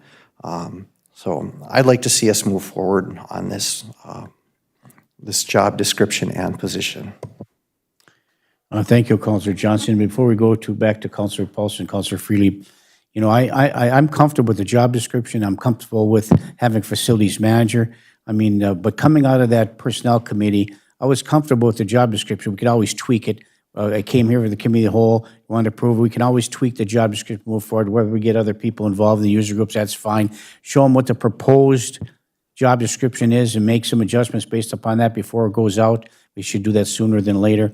But the important thing that for me that came out, particularly from both Councilor Paulson and Councilor Freely from the Personnel Committee, was that we make sure that whoever we hire has to have a strong personality with respect to hospitality and experience in that regard, because it's important, because you have hospitality experience. Obviously, your personality exudes enthusiasm, and it does. And we need that kind of enthusiasm in every facet of our organization, whether it's a facilities manager or whether it's the lead worker at the club or whether it's the workers themselves. We all have to make sure that they're hospitable. And the training has to go with every employee in there to be hospitable, because whatever the vendor wants or whatever the renter wants, we have to make sure to provide that, and we have to be professional about it, and we have to have the hospitality aspect to that. And a manager that manages facility has to make sure that that is taken care of, so that manager has to have that same personality component within that job description. I think that's defined in there. So if we have to tweak it moving forward, that's fine. But I'm comfortable, I agree with Councilor Johnson, moving forward. We can always tweak it as we move as quickly as we can. That being said, Councilor Paulson. Thank you, Mayor. I'm reading the position overview, and I see it as a non-MAPE thing. I see it as more of a coordinator, one for hospitality. I see it as a dual position. So I just can't, you're talking a supervisory position. The job description just doesn't match up with that level, in my opinion. And I just can't move forward until I know more information from those user groups. What are we really looking at? Otherwise, we're going to be out there. You'll have a job description, you're going to get a bunch of resumes, and we're going to, go through the process, and you might not have the right fit because you didn't have the right description. So I guess I truly see that this being a potential of two different people, and not in a supervisory capacity. I see this as more of a, an AFSCME position. So I can't move forward with this at all today. Thank you. I just want to reiterate again, somebody has to direct and delegate at that facility. In an AFSCME position, you don't have somebody that can do that. So this is a very important, it's a managerial position. A managerial position has not only requirements to make sure that facility is running properly, has a necessary skill set in which to do so, has a supervisory capability and understanding of professional development. All those kind of things have to move forward. And so to have this being an AFSCME position, from my perspective, is that there's no way to supervise. Brian would have to do that in conjunction with the other duties and responsibilities. So when Brian's doing something at Park and Rec, to direct and delegate staff to do something, or to meet with and confer with a vendor who's rented that facility and says, I need this or that, the facilities manager has to make sure that that gets done. Be able to direct and delegate employees. So whether that's a MAPE position or whatever other position is going to be, I still think that, I don't like to add another bargaining unit position available with a contract, but in this particular case, whatever that's going to be, they have to have that ability to direct and delegate. I believe that in AFSCME position, you can't do that in AFSCME, because one AFSCME employee is not going to supervise and direct and delegate another AFSCME employee. That's my perspective. Councilor Freely. And then back to Councilor Paulson. Brian, I want to preface my remarks by consider the fact I'm an outsider looking in. So my perspective is skewed in terms of like you looking at what you need to do and what you need to have. But so, I've come to realize I'm kind of a traditional conservative is how I look at it. I look back in the past how things were and how things are, and I cross my fingers that they're going to be a whole lot more than what they were and are, but I don't know for a fact that that's going to be honest with you. In part because we're not the population center that we used to be, and I've touched on this before. We've cut our population in half. There's less than half the amount of kids in this town, so the programming and events and things that take place in the Miners Memorial Building have been halved in some regard to what they were when I was a young child. So in my perspective, whether that's actual accuracy, I don't know for sure. That's just what I think. And the only other thing that I've heard so far with regard to why we would need this beyond what we've said is that it's a bigger facility. There's more square footage, and I understand that, but I don't know how much bigger and how that, leads us to the additional positions that we're talking about with regard to what we're anticipating having as opposed to what we already have in place. And I guess that's what I need to plug in is like the things that we do have in place that are going to transfer into the new building. okay? And that's calendared accordingly. And then all that additional things that we're anticipating to have happen, how that's gonna then plug in accordingly too. From looking at your resume and the work that you've done for the city so far, you're the guy for this job, is how I look at it. You know what I mean? If anybody can handle it, and then I think back on the other guys that ran that facility in the past, the current facility, they were the ones that were the only ones there too. They didn't have those facility managers either, at a time when population and programming was much more expansive than it is now. So, you know, that's my perspective. Whether that's accurate or not, I don't know, and I apologize if it isn't. But I'm at the point where I think I do need some additional information with regard to specifics. And I'm not sure, are we even getting the bang for our buck with the Lundin Group? I don't know that. I mean, there are people in the community that have come up to me and they've heard how much we're spending for that. And what are they doing? Taking phone calls and writing things down on a calendar for you for $7,500 a month? And I'm like, I don't know. I don't know what to tell you. So there are those conversations in town about how much we're spending and what we're gearing up for, and whether or not it's gonna be a reality to the volume we're expecting. And that's kind of where I'm at, is like, I hope that happens, I pray that happens, because it should and needs to, but I'm not quite convinced yet that we should be hiring people ahead of time in anticipation of that until we know, unless you know more than I do with regard to what Lundin's doing, what they're calendaring, what we're gonna be. Is there gonna be a tidal wave or a tsunami of sorts that I'm not anticipating that you do know about? And if you do, voice that, because you need to convince me otherwise. Cannot guarantee that we will have a tidal wave day that we open. In your packet for tomorrow, there is the updated facility reservation log that's in there that shows how many events that we have booked, how many more that we're talking with. Still a lot of those that are looking at having their event at the MEC are wanting physical tours, which can't do right now. Also, after the Personnel Committee, I had one of my Park and Rec commissioners come up to me and remind me of the fact that as far as staffing used to go, while yes, we had these directors that did all of this programming in the MEC, they also had the Park and Recreation Superintendent position that fell under them. So Padgett and Bachman and those previous directors were minors focused, and then there was the superintendent that was focused on everything else.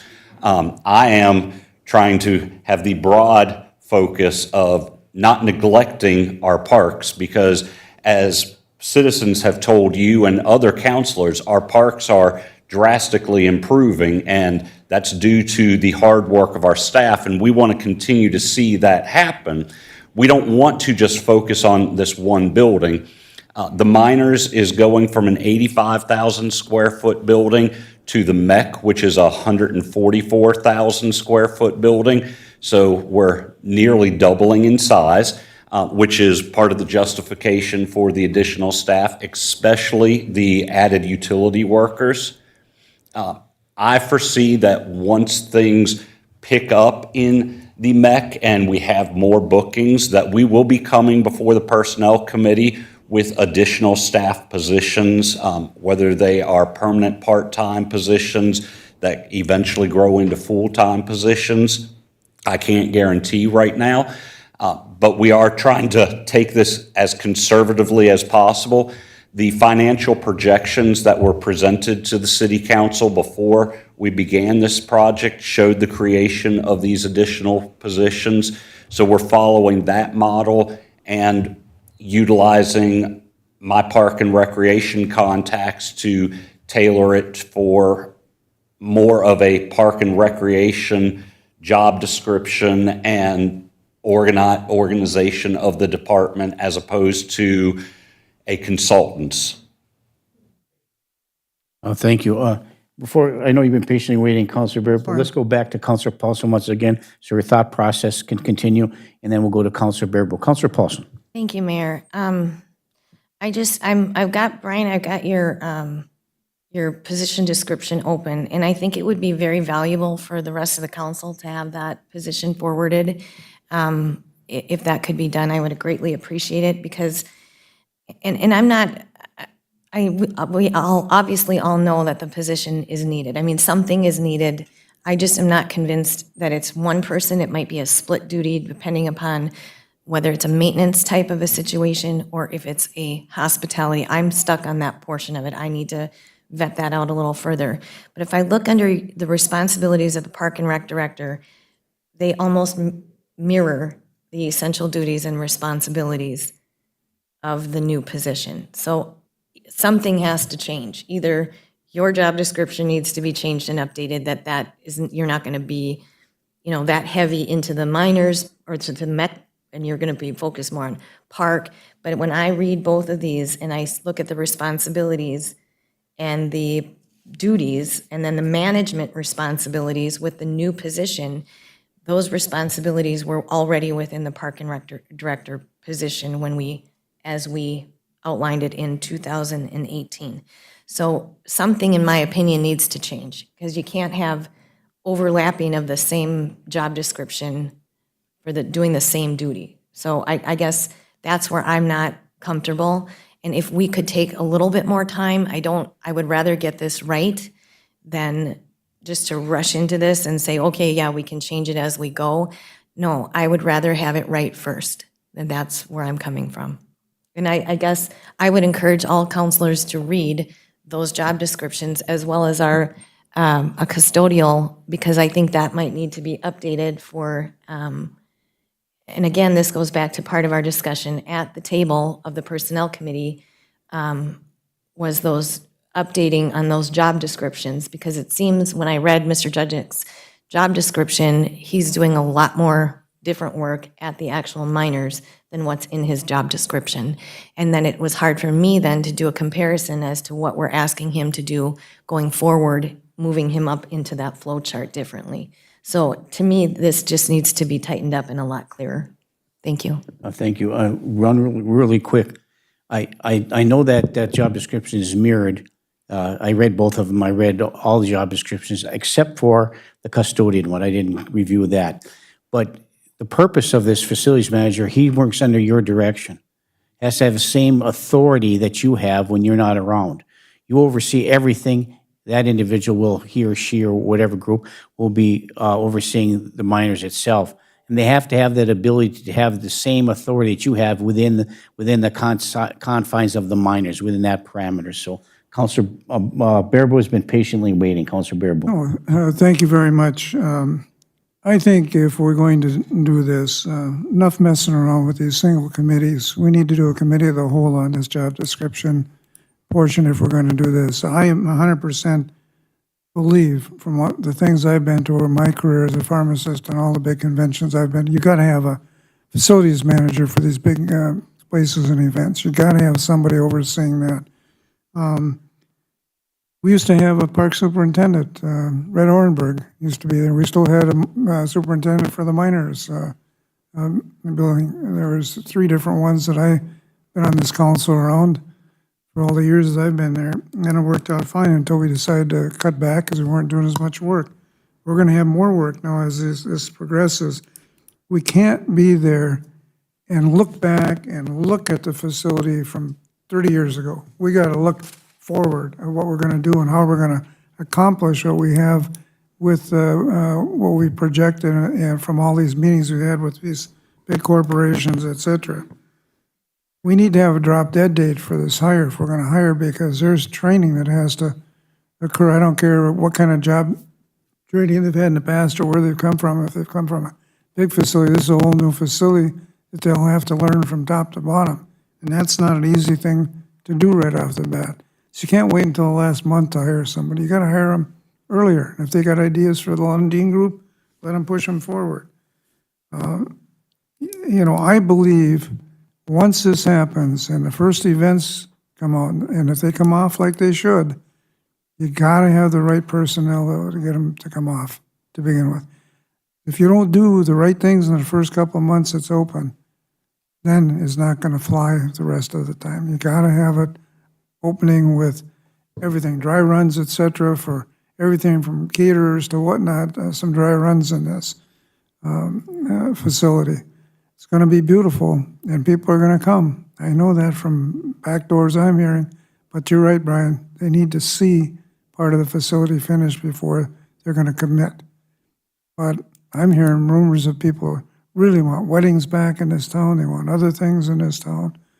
It's not just Virginia, it's going to come from the whole area to come here to do these events. It's not going to be just here. You're going to get places from all over the state of Minnesota wanting to go to northern Minnesota to see the recreational abilities once they're off of their conventions. So, and that's going to open up again. Look what's happening nationwide all of a sudden. It's starting to open up again. So I just believe we need to, if we look at this, we need to do it as soon as possible, and we need to get this stuff out there because it's going to take 2 or 3 months to get the proper fit for that facility. Thank you. And thank you. Just quickly, and then we'll go back to Councilor Paulson. Some of these other facilities throughout the state of Minnesota we're unique in this regard. They don't have city employees running their facility. They have a completely different contract management from running everything from top to bottom, from maintenance to custodial to booking the events, to all those things. They're not city employees. We have city employees. That's what's unique about our arena here. Because we're not contracting all our services. We're incorporating organized bargaining unit labor and city employees to operate the facility. That's the difference. Councilor Paulson. Thank you, Mayor. With that being said, and with the kind of the timeliness that we need to kind of get through this, I'd like to move to schedule a personnel committee meeting of the whole as soon as possible, and invite the current users or the stakeholders to that meeting, and we lay it all out and kind of talk through everything and try to put together the best job description that we can at that time and move forward. That would be my motion. Okay, there's a motion on the floor from Councilor Paulson to schedule a personnel committee of the whole meeting, invite user groups to come forward and talk about the job description and the facilities manager position itself, and discuss this at a further meeting as soon as practical. Is that correct? Is there support? Let's support. A support by Councilor Friedlieb. Is there any further discussion?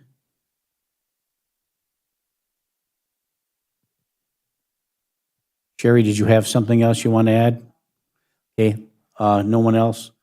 Okay, Bueller, anyone? Councilor Friedlieb? Could I seek your input with regard to that? Are we going to muck things up, or is it something that you think you're open-minded to? And I'm open-minded to it. Do have one clarification. I have a meeting with Vaha both this afternoon at 1 o'clock and then a board meeting with them here this evening at 6 o'clock.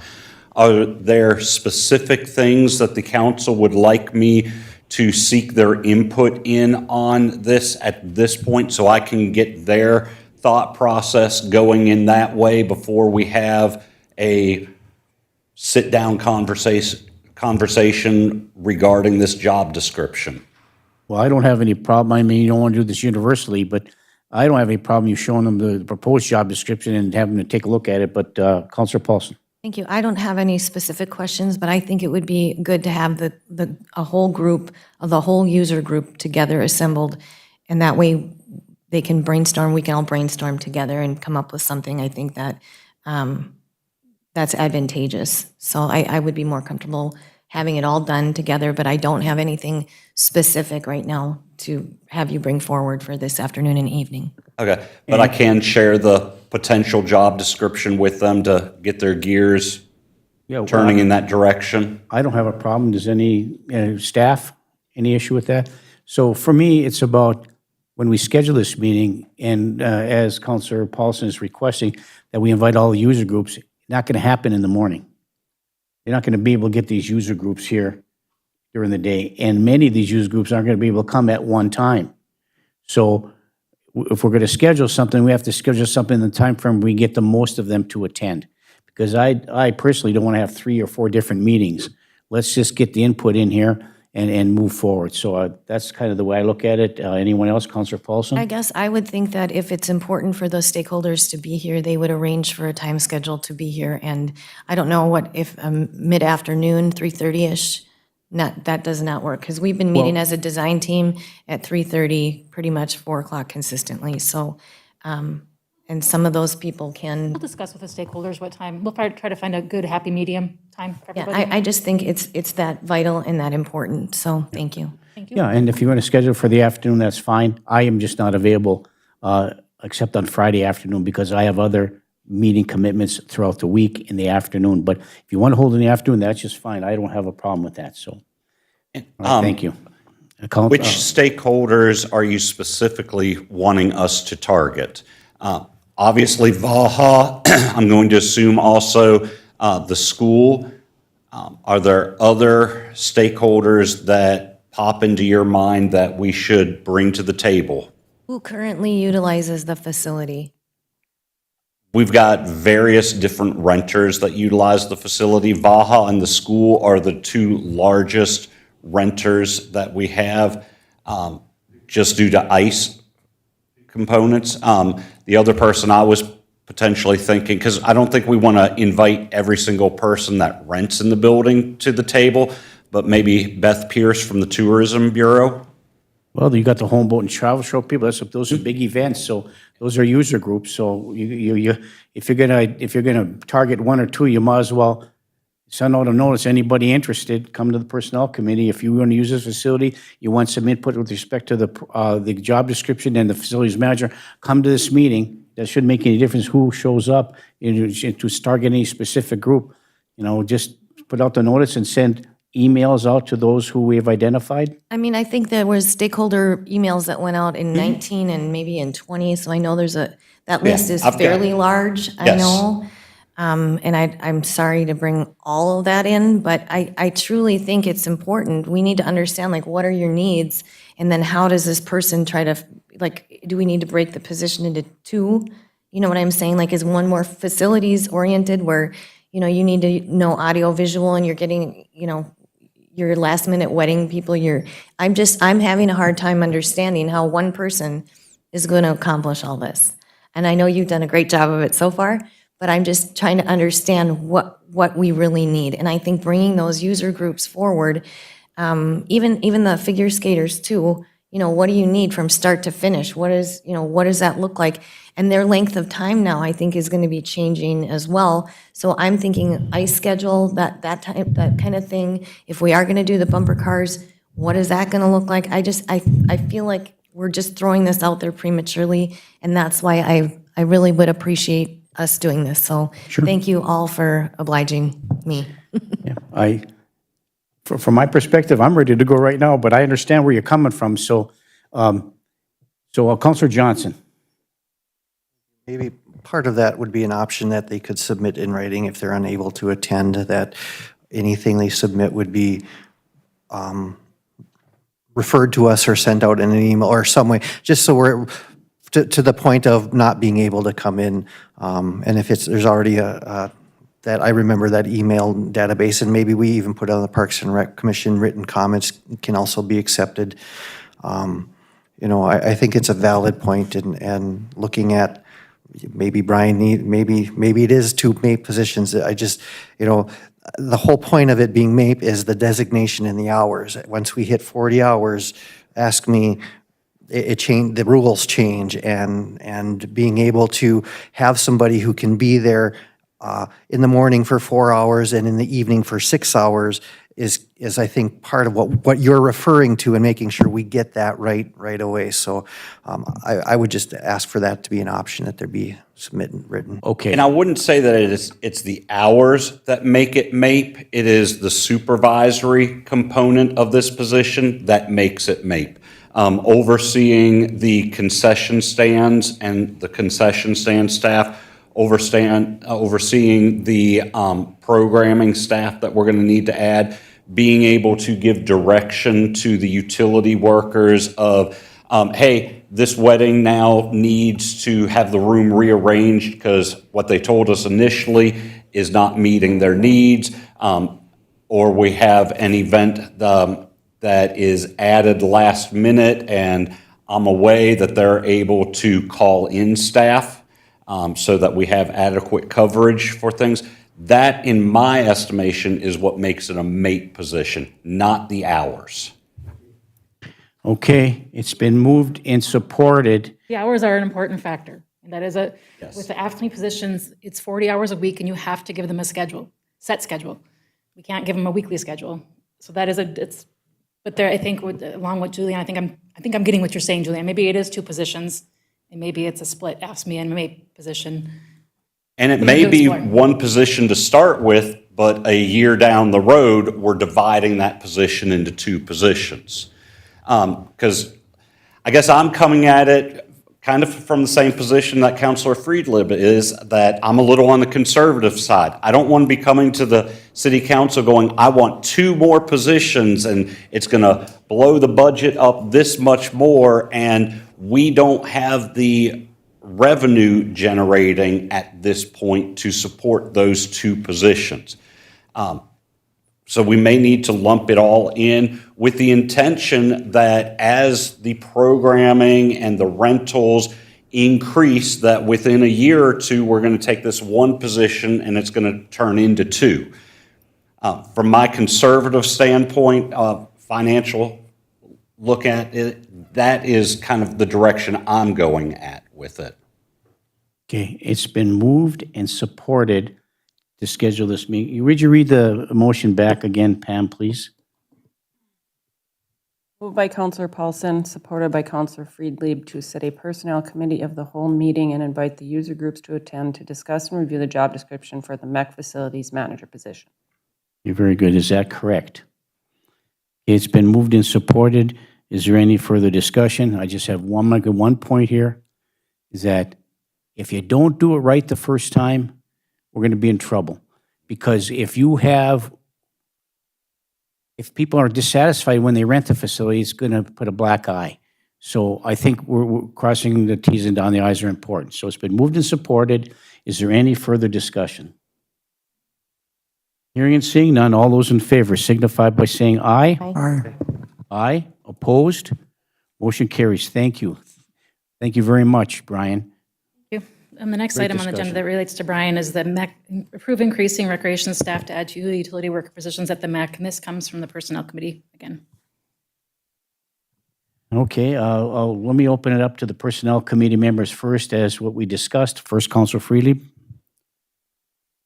What's the question? The approval of the increase in recreation staff to add 2 utility worker positions at the MEC. It's item 10. Yeah, dovetailing on to the previous conversation, I guess with this meeting and even these positions, I'm sure there's, you have regular and consistent utilization of that facility by people that rent it or utilize it in some capacity regularly and consistently, like Vaha, like figure skating, like the school and so on and so forth. So those are obviously stakeholders. And then, the challenge, and I'm sure you have challenges with regard to the scheduling and making sure that you're minimizing or eliminating the conflicts that can occur between programming.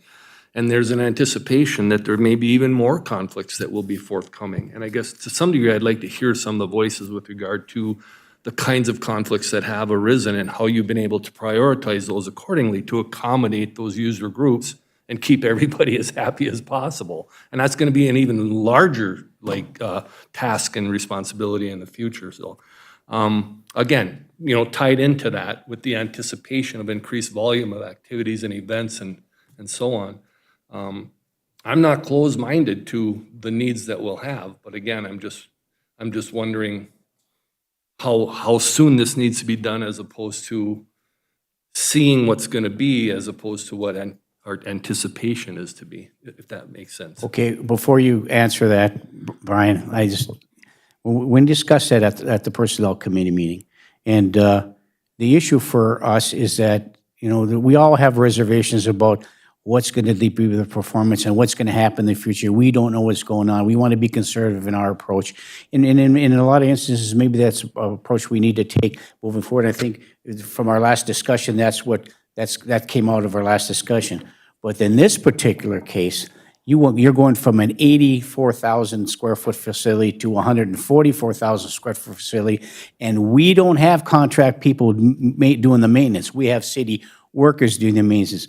Do you think that the current staff that we have can do the maintenance on a 144,000 square foot facility with the staff that we have now? The answer is no. No. Look at our toilet count in the building. currently in the current minors, and I'm going to pick on the ladies.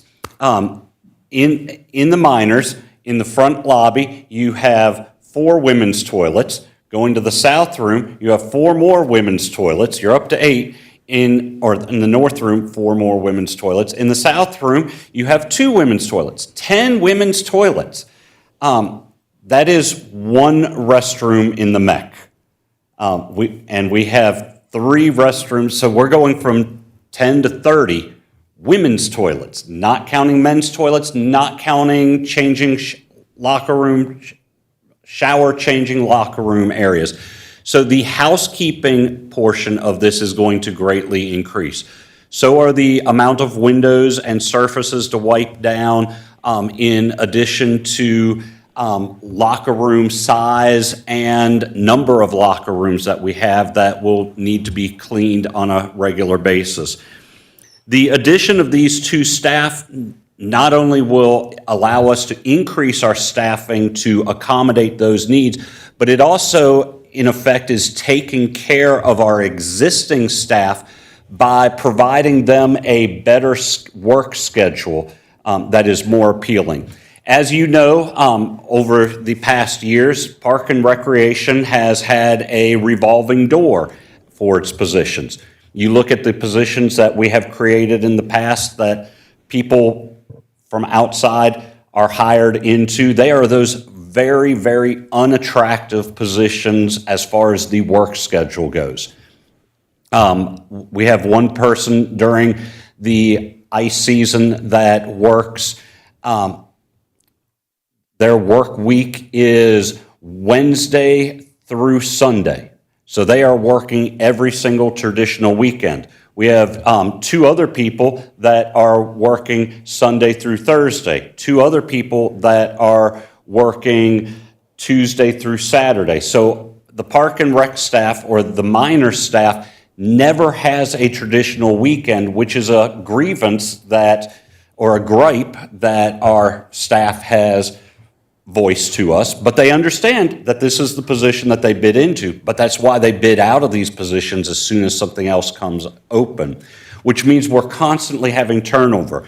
We've sat down and we've worked with staff about a rotating schedule, and the staff has come up with, has looked over and worked with me on many different staffing scenarios of what would be an attractive schedule. As a group, they came together last week and voted on which schedule that they would like to see us go to. It is the schedule that allows for them to, they would work 2 weekends, have 2 weekends in a row off. And it would be that schedule year-round, because remember, we are going to be having ice in the arena, or the secondary arena year-round. We're going to be having more events in the event center. So you look at the minors right now, we don't have weekend staff there. We don't have evening staff there. In the MEC, we are going to need to have that. So our staff understands that they're going to stay on what has been the ice schedule year-round. So we've worked with them, and the addition of these 2 positions allows us to have what, in our staff's opinion, is a more attractive schedule for them. Okay, thank you. I just want to say that, we discussed this job description of the MEC facilities manager, and we're going to continue to evolve that and work on that.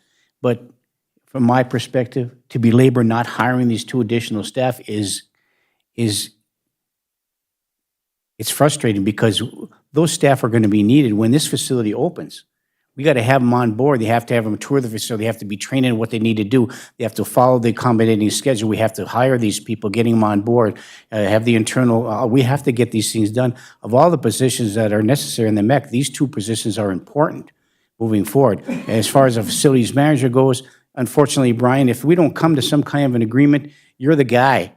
You're the manager for until we find something. But you're not going to be sweeping floors, polishing floors, cleaning the windows, doing all this. That's what our maintenance staff is supposed to be doing.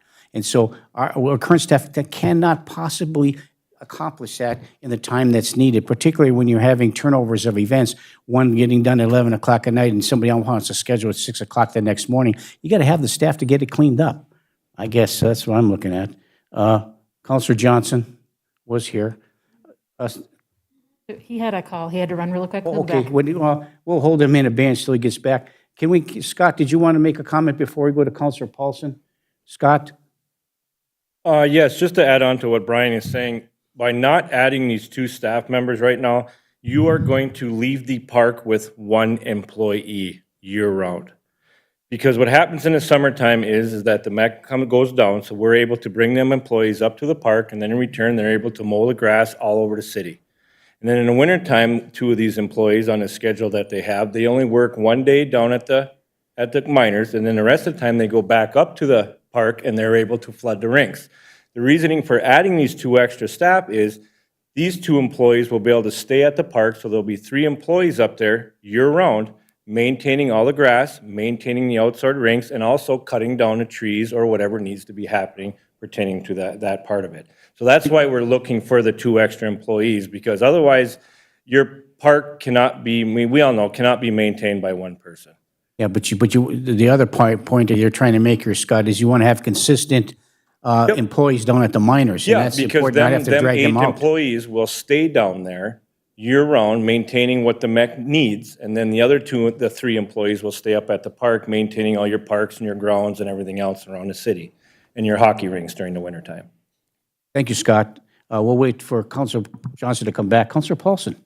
Thank you, Mayor. Counselor Bearable. Yeah, I think we already really had this discussion, and I'm fine with moving forward with the 2 positions. I just wanted some clarification at the Personnel Committee. I'm just looking in the packet. There was some discussion or on a utility ice plant custodial maintenance, and is that different in that flow chart? And then as well as I need reading glasses. Custodial maintenance supervisor. So we're not referring to those. We're just talking, I don't mean to use this word, but generic. Utility workers. Utility. These are just the generic utility I'm sorry that you worker don't use that positions. word, but- These are not your ice plant manager or. And those will be coming forward then, Brian? Well, or is there still an ask or a request for those as well? No. Those are there. So these 2 new hires would be handling that portion of it? These 2 new hires are utility workers, are from the maintenance, the equipment maintenance and responsibility for the ice plant and everything. That would be the position of ice plant manager that we have now, and Frank's position, which is that facility maintenance. Lead worker. Those Yes. positions are already in place, and we're not touching them at all. Okay, This But is just I just needed When, that clarified. after Frank retires, we do intend to evaluate and rewrite his job description. Okay, I appreciate that, and I'm comfortable moving forward, so if we need a motion, I will make a motion to hire the 2 new utility workers for the Park and Rec Department. I'll support for further discussion. Okay, moved by Counselor Paulson and supported by Counselor Bearable for further discussion to hire the 2 utility workers for the miners or the MEC. Is there any further discussion? Counselor Bearable. I envision really needing these 2 utility workers. You're going to take 2 sheets of ice in the winter months, and you have the potential for 16-team hockey tournaments. So you can imagine the work that these people are going to have to clean up over for 3-day probably tournaments over the weekends, and eventually we may have a what do they call it? Amateur Hockey Association team there. So I anticipate, plus the other things for cleaning up, you have stuff going on even without the ice. You're going to have stuff going on in the wintertime or in the summer. Summer business may pick up too. You don't know that because there's conventions in the summertime too all over the country. Summer business will pick up from what we have had at the miners. Okay, thank you. So it's been moved and supported to approve the authorization to hire 2 utility workers for the MEC. Is there any further discussion? I know that Counselor Johnson had a question, but we'll get to that when he gets back. Is there any further discussion? Hearing and seeing none, all those in favor signify by saying aye. Aye. Aye, opposed? Motion carries. Thank you. Thank you, Brian. Thank you, Scott. Scott is here also for item number 11, review AFSCME Review Committee recommendation for Program Assistant IT Position 2. Lost Sherry, but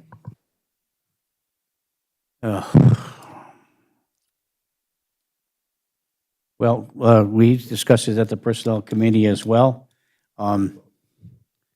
We asked for some additional information, some job description changes with respect to that was accomplished. It's in our packet, or it needs to be done. Frankly, I'm not just sure if that warrants an additional increase, even though it's 50 cents an hour, whatever the case may be. Looking at the job description, we have other personnel that provided similar to duties and responsibilities that make actually less money.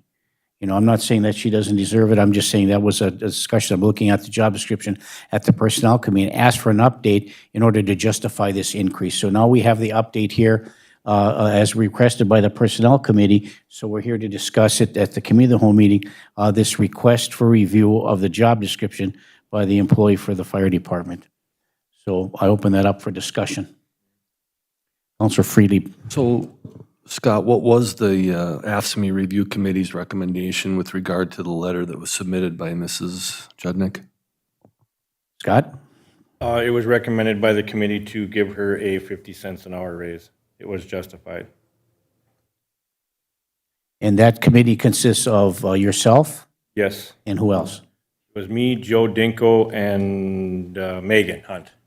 Okay. I'm sorry, Boswell. And those are within the bargaining unit, correct? Yep, and then also 3 MAPE employees. Okay, and then we did discuss this at the Personnel Committee meeting. So the question that, I'm sorry, Britt, was that a recommendation by our staff and as reviewed? Did you have a recommendation, or was it just referred to us for further discussion? I refer to you for final approval. Very good, thank you. If I could add. Yes, please continue. I'm sorry to interrupt. Conversation that's revolved around this position is that, you know, the job responsibilities that people have evolve over time. And for example, I mean, I'm not tech savvy enough to know, but you might be working on Excel and then all of a sudden we put in Excel 2.0 and you have to learn that and, or whatever, or there's just a continual evolution at times of things that come upon your tasks and responsibilities that are just part and parcel of your responsibilities to learn that new system to move forward with the responsibilities you have.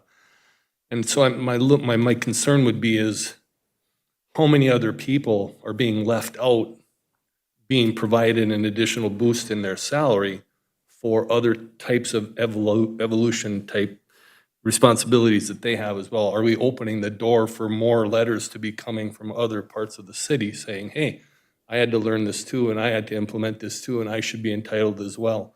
Or should we start thinking, and in all due respect, I mean, I still am troubled somewhat by paying somebody an extra $1 an hour for a chainsaw or heavy equipment or whatever, all those things that were added in is what and again, I'm speaking from not a knowledgeable source, just an outsider looking in, that we kind of like, where do we pull the reins in terms of like what our expectations are of an employee with the city when we hire them and have a job description per se that doesn't necessarily say definitively in there that they're going to be responsible for learning Excel 2.0 versus 1.0 or whatever.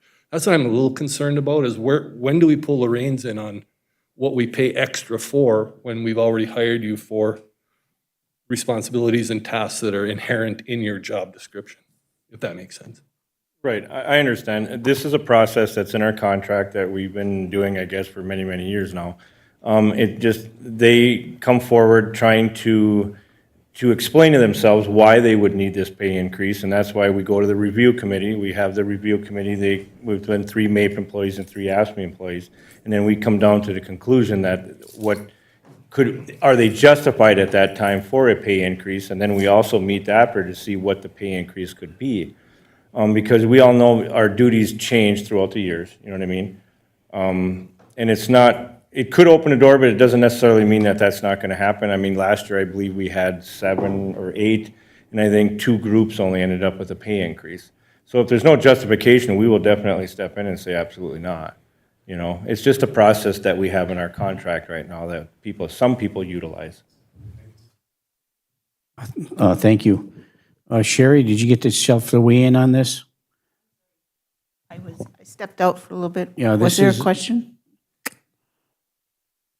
The question is, that we're doing the review of the ASME, review of her job description. Asking for adjustment in her pay to justify any additional duties and responsibilities she had indicated, this employee had indicated that was justified. And so what are your thoughts as the Human Resources Director of this position, job descriptions, and we did update the job description, obviously, but do you see any changes in the duties and responsibilities that would warrant this? I was part of the review committee. Oops. I was part of the review committee, and this is what the group as a whole decided to bring forth to the personnel committee. Yes, the job description has not really changed, but the amount of responsibility, or how can I say this, time, the workload because of the increase in staffing at the fire hall has increased. And I believe the accurate job description was put in your packet. That was updated in 216. So, So let me ask you this question. How does the increase in personnel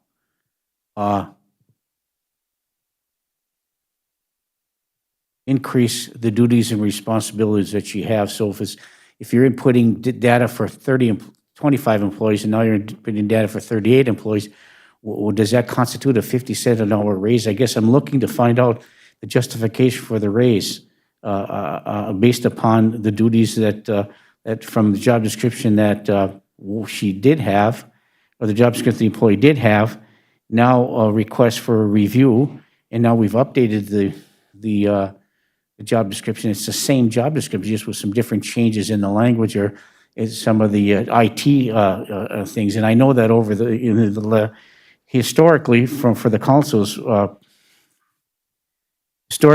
council's perspective, that this was a job that was created years ago for that department.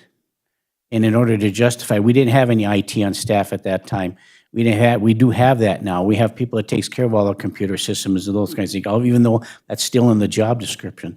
So I guess I'm looking for a justification for that. But so I guess my question, after all that, this dissertation that I just went through, is this your recommendation as part of the review committee that we make this adjustment to the salary?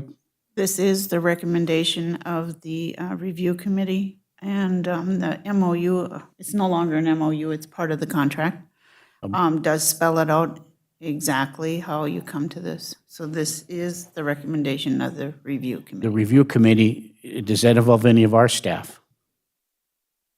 Other than the bargaining unit, is our staff part of this review committee? 3 management staff, and I believe Brian Silver and Jody from the Okay, library. so it is your Myself. recommendation that Oh, please, Chief. Maddie was there also. Okay, so it was a combination of the bargaining unit and the staff meeting at this review committee to review the bargaining unit contract, to review the request for the increase, to review the job description, to make changes in the job description, to better update what the current duties and responsibilities are. And as a result of that, and the appeal by the employee, the review committee as a whole, both management and bargaining unit personnel, have recommended this increase. Is that correct? Is correct, and I believe with this last go-around of negotiations, once an employee brings this forth, they're not allowed to bring it forth for another 3 years. Okay, thank you. So that's a recommendation. So anybody else on the council have any questions, comments, or concerns about this? It is a recommendation from our staff and the review committee, which involves both the bargaining unit personnel representing and our management team representing as well. So after that discussion and negotiations and looking at the new updated job description, there's a recommendation brought forth to the council for consideration. Does anybody have anything they'd like to add or discuss? Councilor Freely. I'll make that motion to recommend the approval of that recommendation from the committee for further discussion. Okay, motion by Councilor Freely to move this recommendation forward by the committee to make the adjustment to the salary of this bargaining unit person for the fire department. Is there support? Support by Councilor Barnzelli. Further discussion? Councilor Freely. And I guess I'm just looking at like the committee as well as administration to be cognizant of that evolution of responsibilities and tasks that take place over the course of a person's career, and to, delineate and define those things that should be part and parcel and inherent in their job description, for which not necessarily additional pay would be justified given the evolution of those tasks and responsibilities. I think that conversation has to be had if it hasn't already. So that's what I would like to see happen. Thank you. Okay, thank you.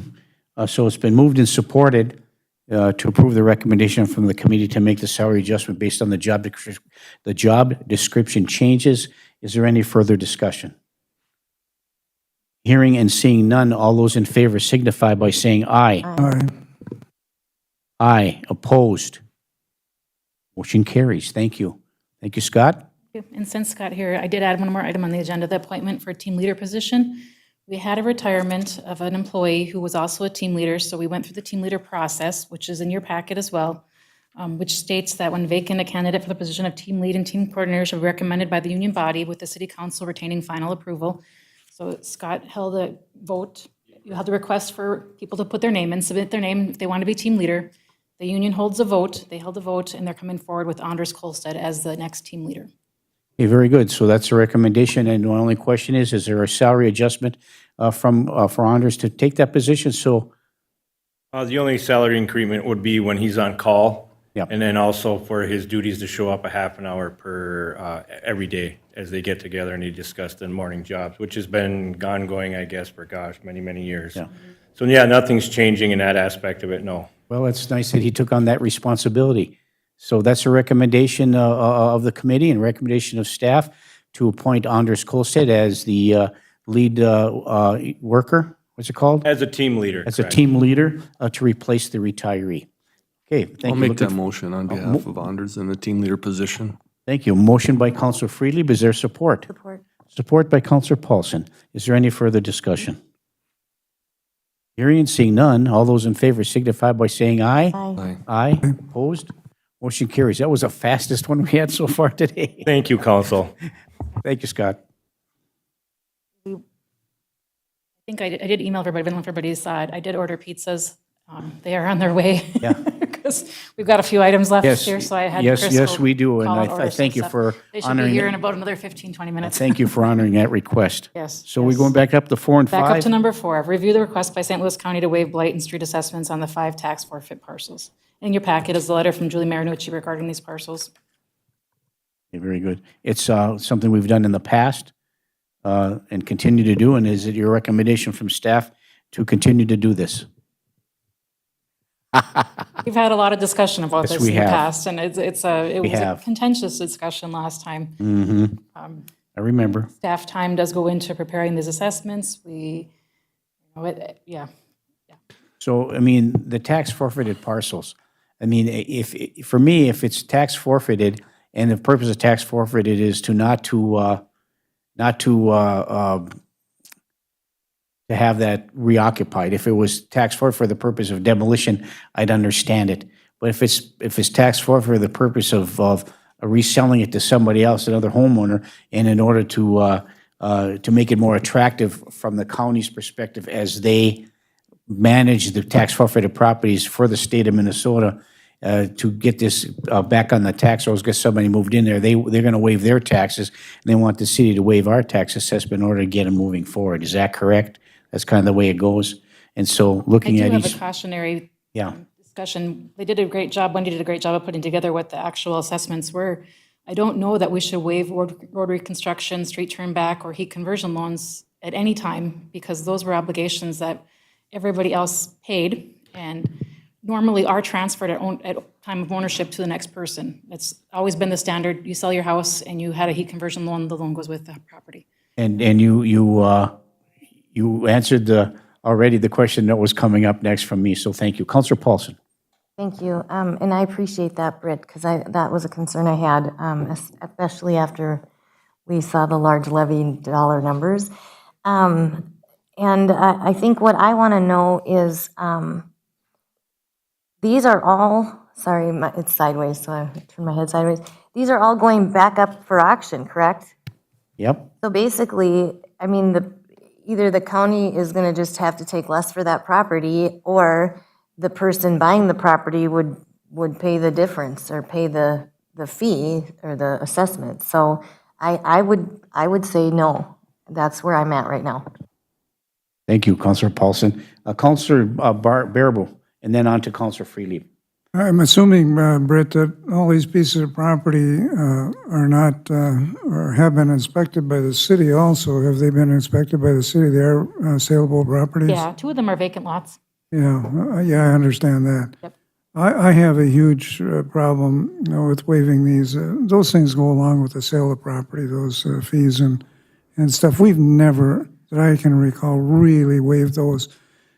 We've waived if we're going to get the property for deconstruction, because we're going to end up with it anyway, because the county usually gives us those pieces of property. But for them to make a killing on the city with the assessments we have, no, I can't vote. I can't vote for that. The county needs to either pay those off or do it in the resale and then pay it off, one of the two. Because we have to do that with any private properties that we take over. Example, that Chestnut Street property, it's got a big assessment on it right now, or not a lien, but tax forfeited cost. We're not going to buy that for $15,000 and take that cost. The county's got to pay that off if we want to buy it from the owner, or the owner's got to pay it off, I should say. So that's my point on this. And thank you. And we'll go to Counselor Freely, but I do have one point that I'm going to make, if I may, Counselor Freely. Thank you. The other side of the coin is that, and I agree we should be doing this, and I would vote for that, but when the county has a piece of property and there's a tax on it that hasn't been paid, delinquent taxes, and say it's a building in the downtown of Virginia, Minnesota, and that building, somebody wants to purchase that building to put a business in the city of Virginia. And the county says, yeah, we'll waive the assessments of that taxes.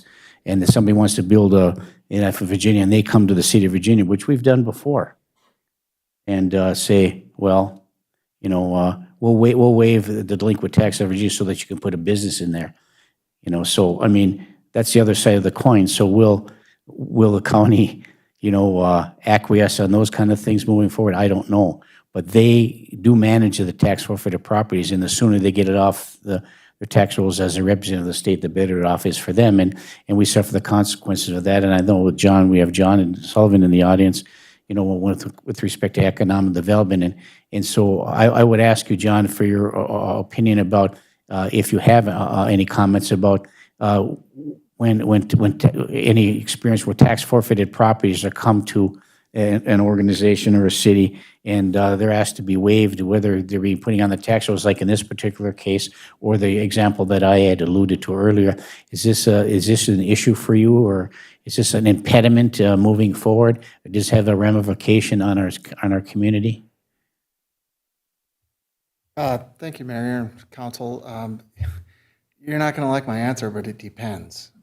Sure. There's different circumstances all the time. There's different impacts on a potential project, and every project has a tendency to have its own little personality and quirks and details. But as a general rule, in my previous experience before I came here, and I particularly in Carver County, where I was there, the development director for 10 years, the county would obtain properties that were tax forfeited, and then they would talk to the cities or the community development department, and they would say, what do you guys want to do with this stuff?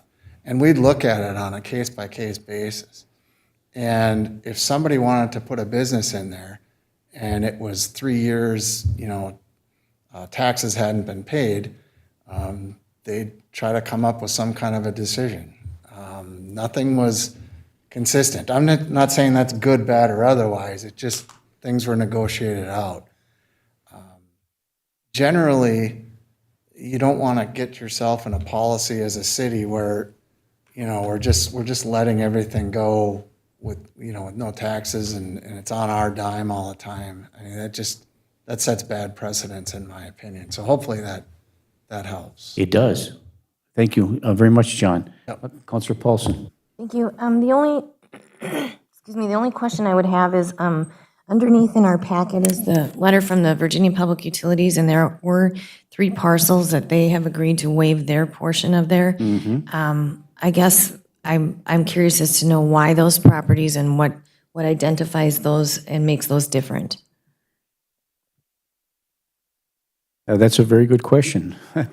I know that the Department of Public Utilities has in the past waived at our request or at the county's request, so we can have some kind of a development. So they've waived the utilities in that regard. I think maybe Councilor Bearable can answer your question based on his experience as a liaison to the utilities. Councilor Bearable? Yeah, normally, if it has something to do with loans and other things like that the utilities has incurred through some of these no loan programs we've had for heating and stuff, they're not going to forgive these on the property if they're sold. They're going to continue with those as a lien on the property. We pass those through here as liens when those come up on there. Normally, too, we do our other stuff on a case-by-case basis. That's why I asked Britt if we inspect these properties that get to a tax forfeited base.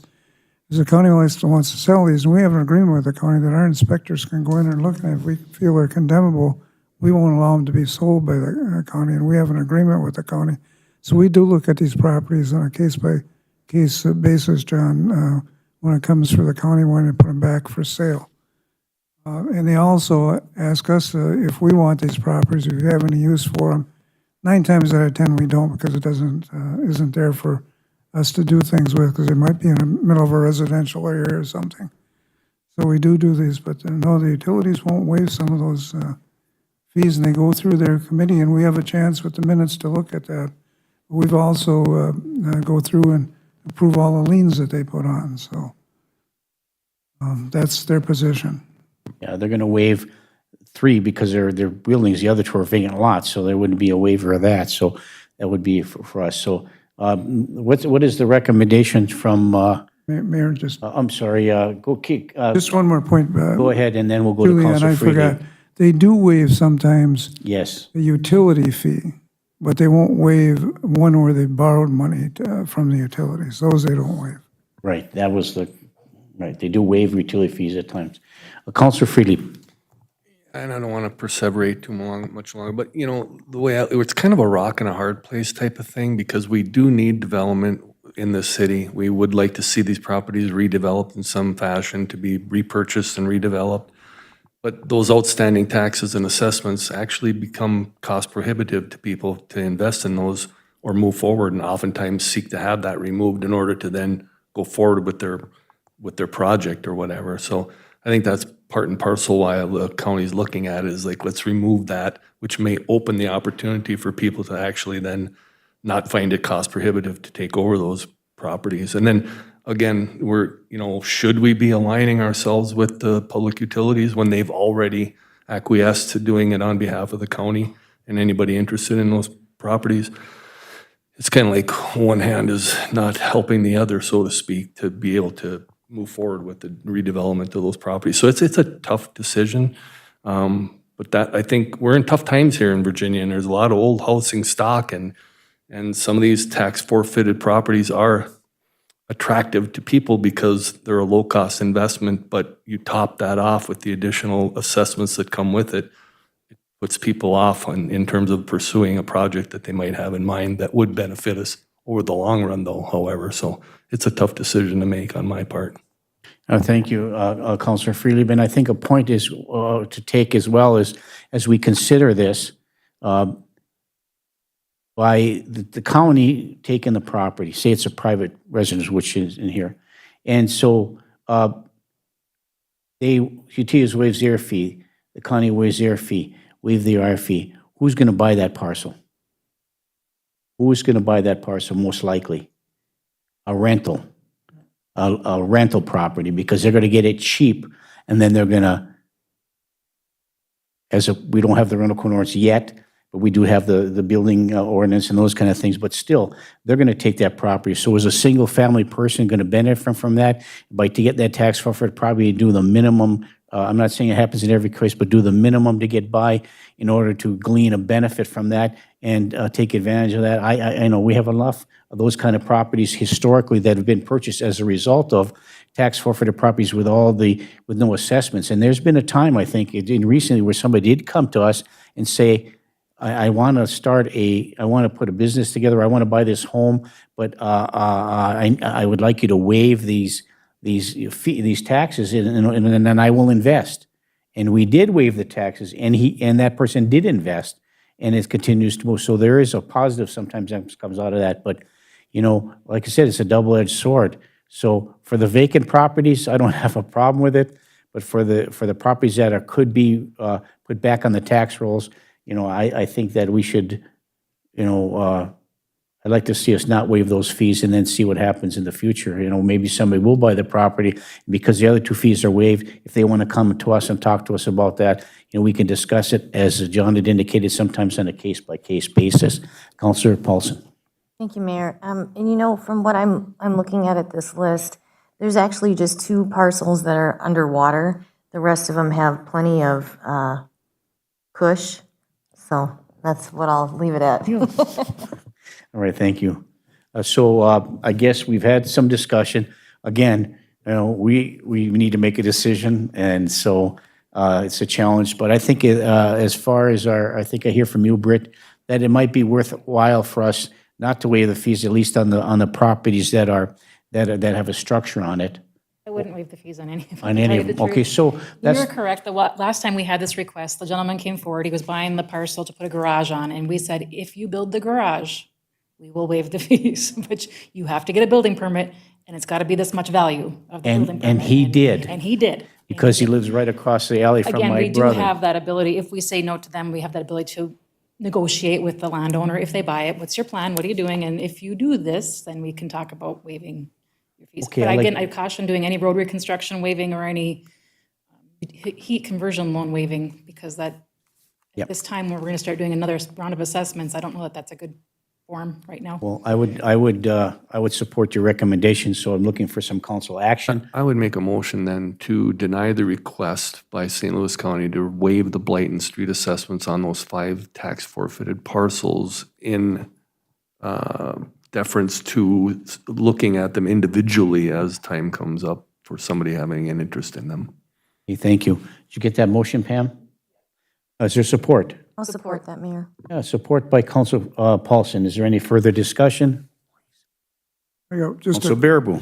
Just a quick, I think you're going the right direction, because those fees that we got on are amount to $16,459 that are outstanding on these.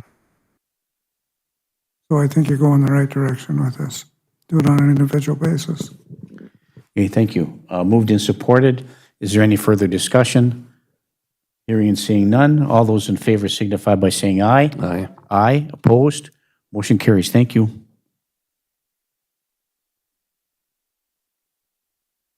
Okay. Yeah, because item 5 will probably take a little bit of discussion. So let's make a motion to not adjourn, but to suspend the coming of the whole meeting for a break, and we will resume momentarily. So looking for that motion. Motion moved. Motion by Councilor Freely and supported by Councilor Beyondich. Any further discussion? Hearing none. All those in favor signify by saying aye. Aye. Aye. Opposed? Motion carries. We will suspend. Pretty suspended. Okay.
Okay, thank you, everybody. We'll now reconvene our committee of the whole meeting after a short break.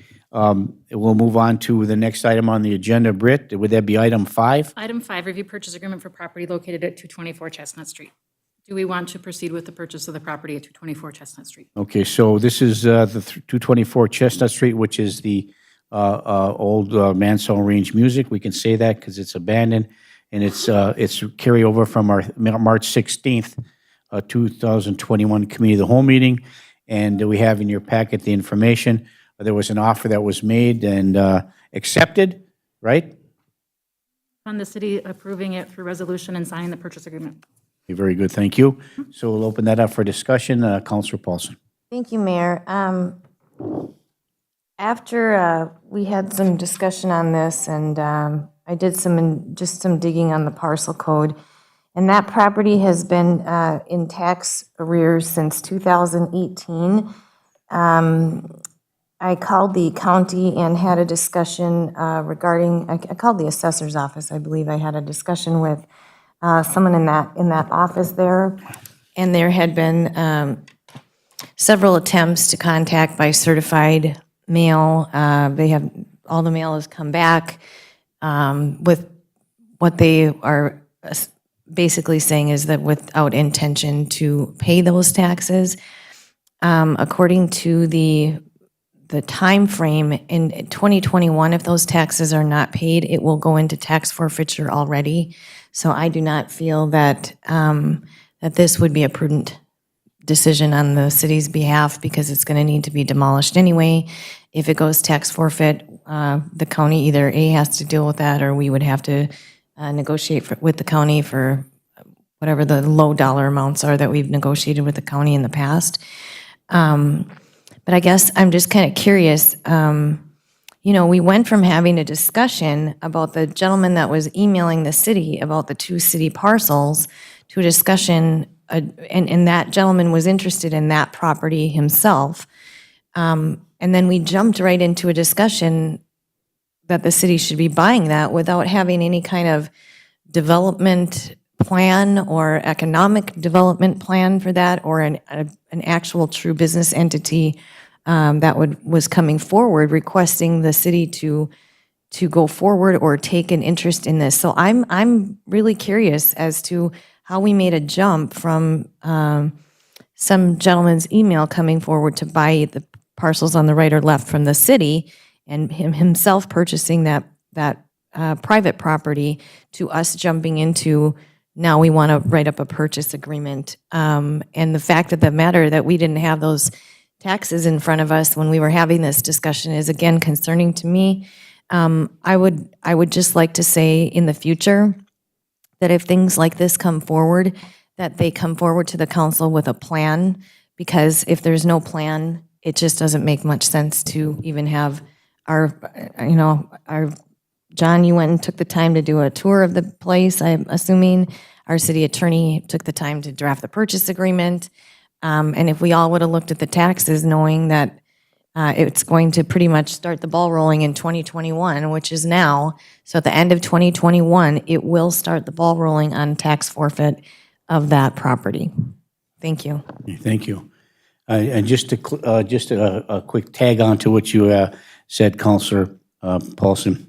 Here's an example of a city looking to purchase a piece of parcel property for blight remediation because it needs to be taken down. We have 2 lots next to it that we own that's available for potential development as well. The building is considered to be non-habitable and too expensive to renovate, hundreds of thousands of dollars, or I shouldn't say that, lots of money to renovate. So we look at that, so do we buy it or we not? But here's one of the examples about if you want the taxes waived, you got to go to the county and ask them to waive your taxes. When we just voted, we're not going to waive the taxes for the county. You think that if when it goes tax forfeited and we have a buyer, that they're going to waive the taxes on that? I don't know. So so the question for us is, for $15,000, if we ask the county to waive the taxes and they waive it, there's some fees that are already involved in that regard. So the total cost is be more than $15,000. Well, it won't be more than 15,000. Okay, This is written, Britt, the thank seller, you. as this is written, the seller is responsible for the taxes. Okay, very good. So there we go. And so if it's not going to tax forward, they're responsible to pay the taxes. Well, they put a lien on, right? Is that correct? That taxes due, yes. Right, thanks. Okay, so the question is, we've, in the past, we have been a little more prudent about and discretionary about what we do. We've purchased property for potential economic development, and yet, yes, the property, some of the property has been developed, and it has come to fruition and is on the tax rolls, and some still is held in abeyance because we're a landlocked community. So the question is, this is on the main street of Virginia. Do we allow that continue to deteriorate to the point of going tax forfeit? And when it does, there's 3 years before we can even do anything about it for the most part as it goes through this tax forfeit process. And as we all know, the state of Minnesota actually has a tax forfeited property and charges each county within the state of Minnesota to manage that property for them. So just a little history in the background there. Councilor Friedli.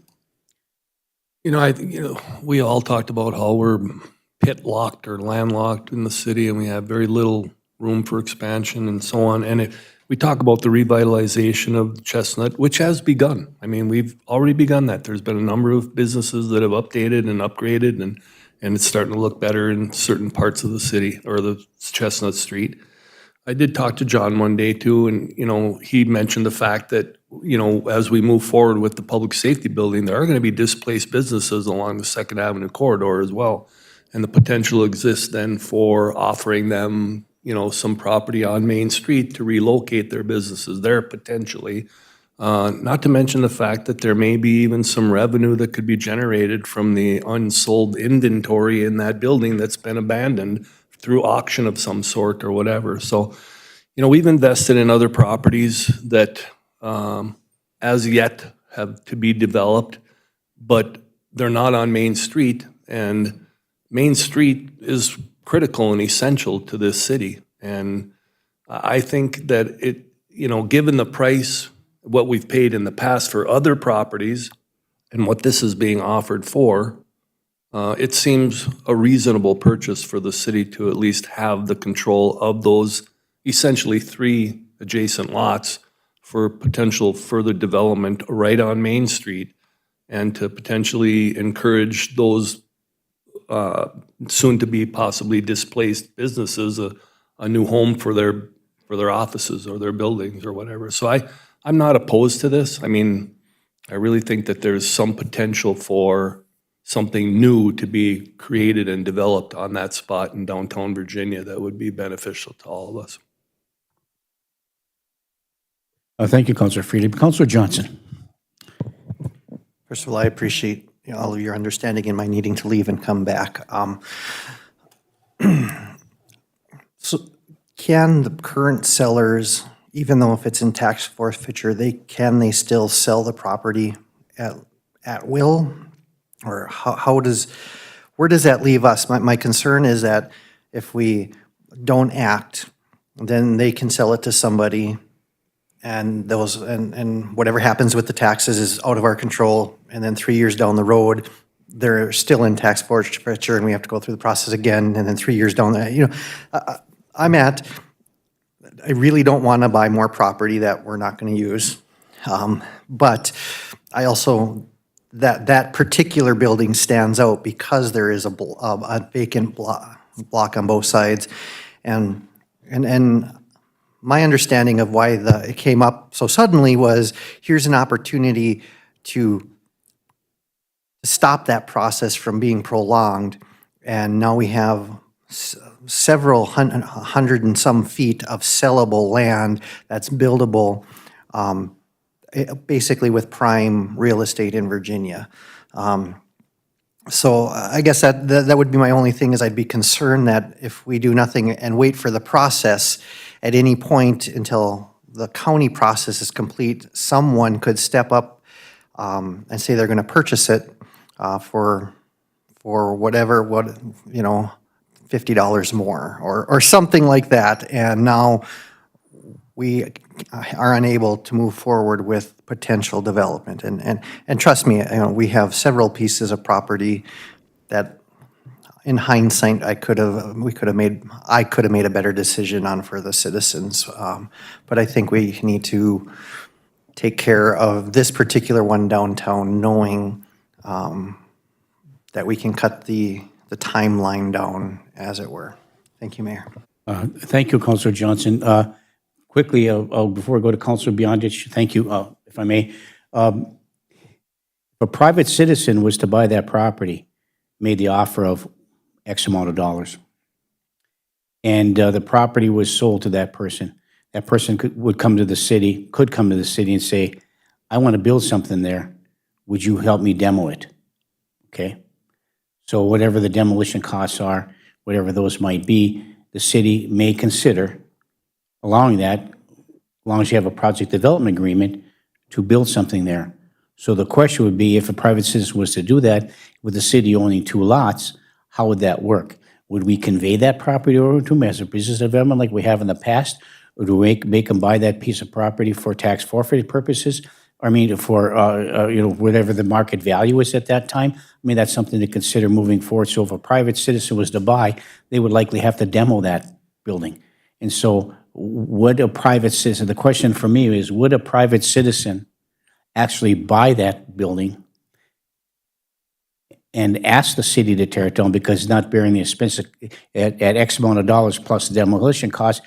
May be cost prohibitive for them to build a facility there without having these 2 other lots available. So by having these 3 lots available for development, it's better than not having anything available. These 2 separate lots are hard to develop because they're not big enough to build something. So all those things are being considered, moving toward the future, what our options are. It's whatever we're not in closed session, are we? Can we say what the amount is? Okay, so if we offered $15,000, that was accepted, and so that's what the cost is. If somebody else was interested in it, maybe they would be. But we made an offer. I think what's the value of the property based on the county records? $21,000 is the property value. We made an offer. We directed staff to look at it, to take a look, which you did, John. You negotiated it, come up with $15,000. Now there's an agreement available for us to consider. So that's where we're at right now. Councilor Beyondich, anything else you'd like to add? Nothing? Okay. You're ready? Okay. All right. Councilor Paulson. Oh, I'm sorry. Let's go to Councilor Baraboo. Give you a chance to. You've been leaning back in your chair there. No, that's all right. I'm in no hurry. What are the back taxes on that, or the back? Does anybody know that? I didn't see it in the agreement anyplace. Is it in there? Maybe I just missed it.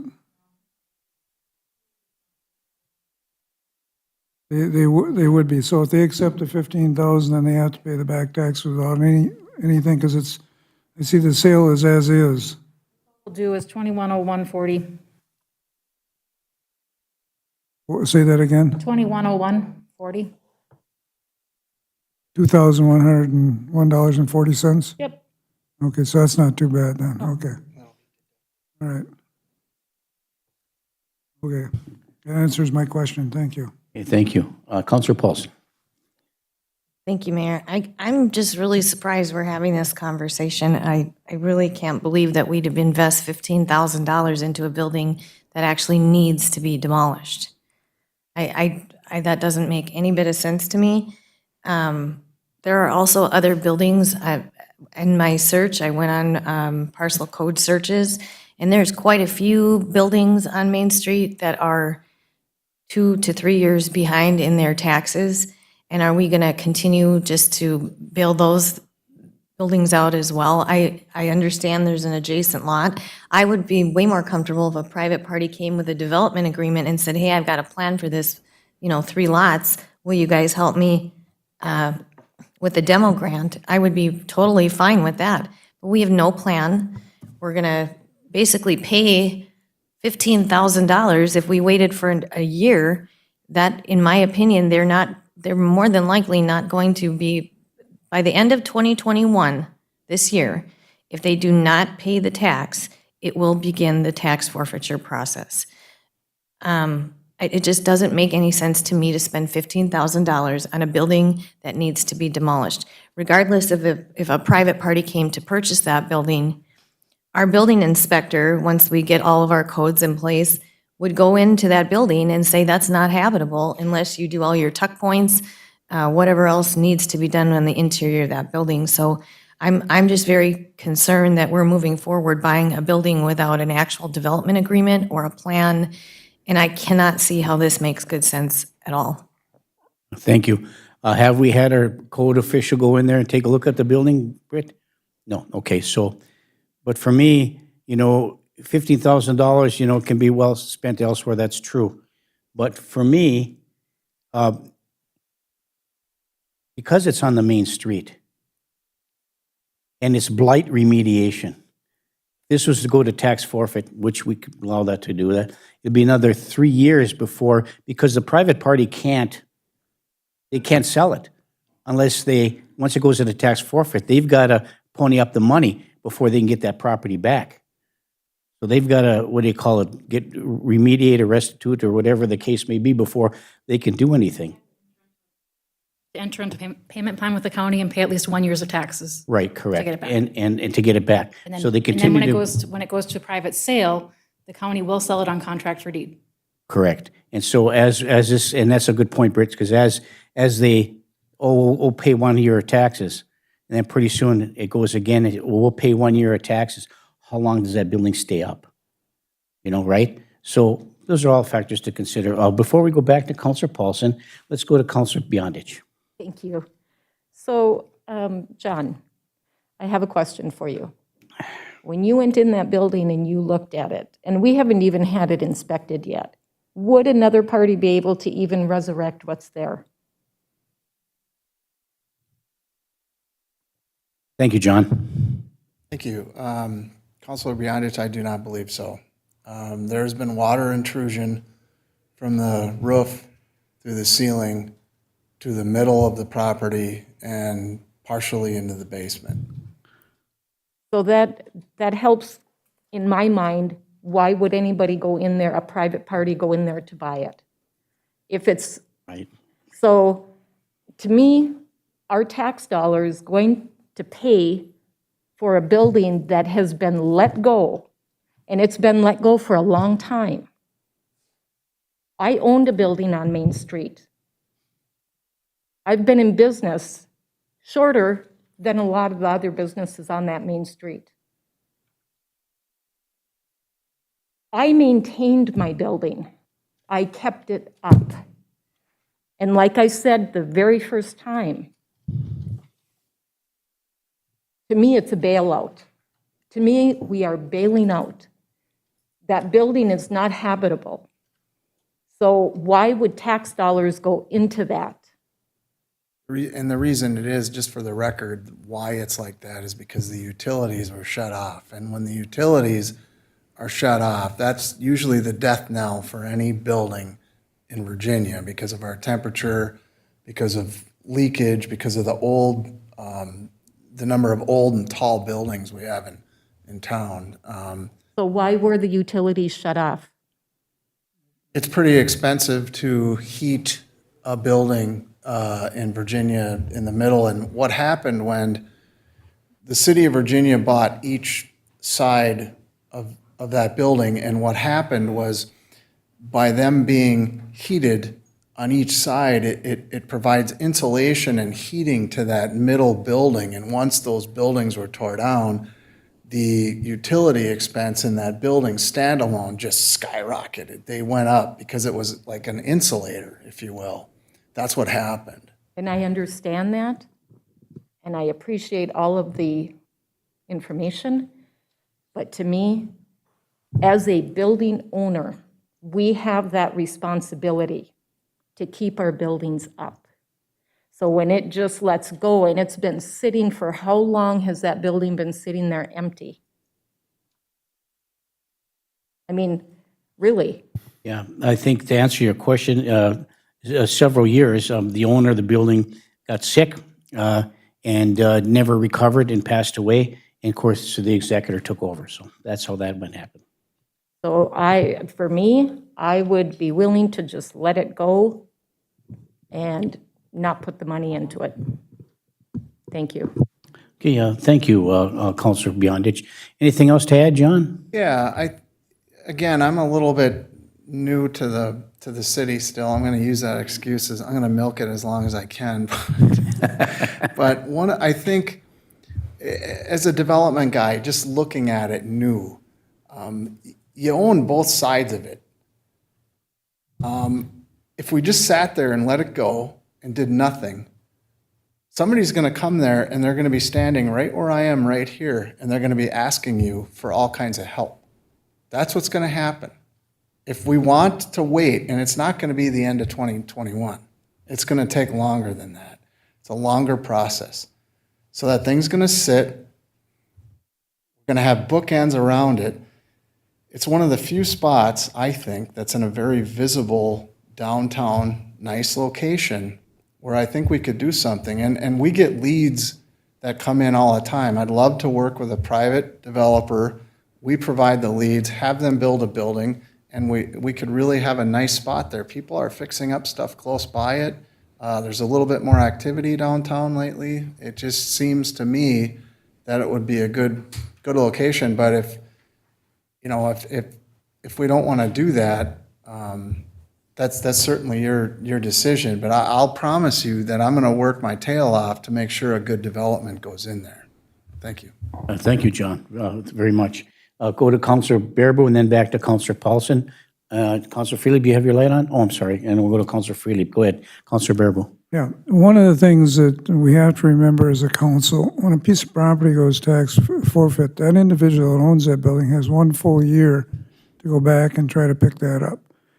And then if we go in there and condemn it, then we got to go to court, because likely we will not allow the county to sell that in the conditions, and then we'll have to go to court to condemn it, unless the county decides they just want to give it to the city, but they don't normally do that very often without us paying something. We've had that in the past. We've had to pay something for these pieces of property that we bought, the smaller pieces that we bought from the county. Not a lot of money, but John is right. It might take 2 to 3 years for that to be. Last time we condemned something, was it a year and a half, 2 years before we got it, the piece of property totally condemned through the courts? It takes a long time. If I recall right, we did 2 of those a few years ago? And takes a long time. So then what happens if it goes tax forfeit and the county decides they want to unload it? We can condemn it, but if somebody comes in from a private party with a bid and they're willing to tear it down, which could happen, then you're stuck with somebody in between the other 2 properties. So I think we need to consolidate and get all 3 of those pieces of property for future development. That's my opinion right now. Thank you, Counselor Bearable. Counselor Paulson. Thank you, Mayor. On my discussion with the county, they also said if the city was interested in that parcel, if it did go into tax forfeiture, that we could enter into negotiations right away for the actual price of that.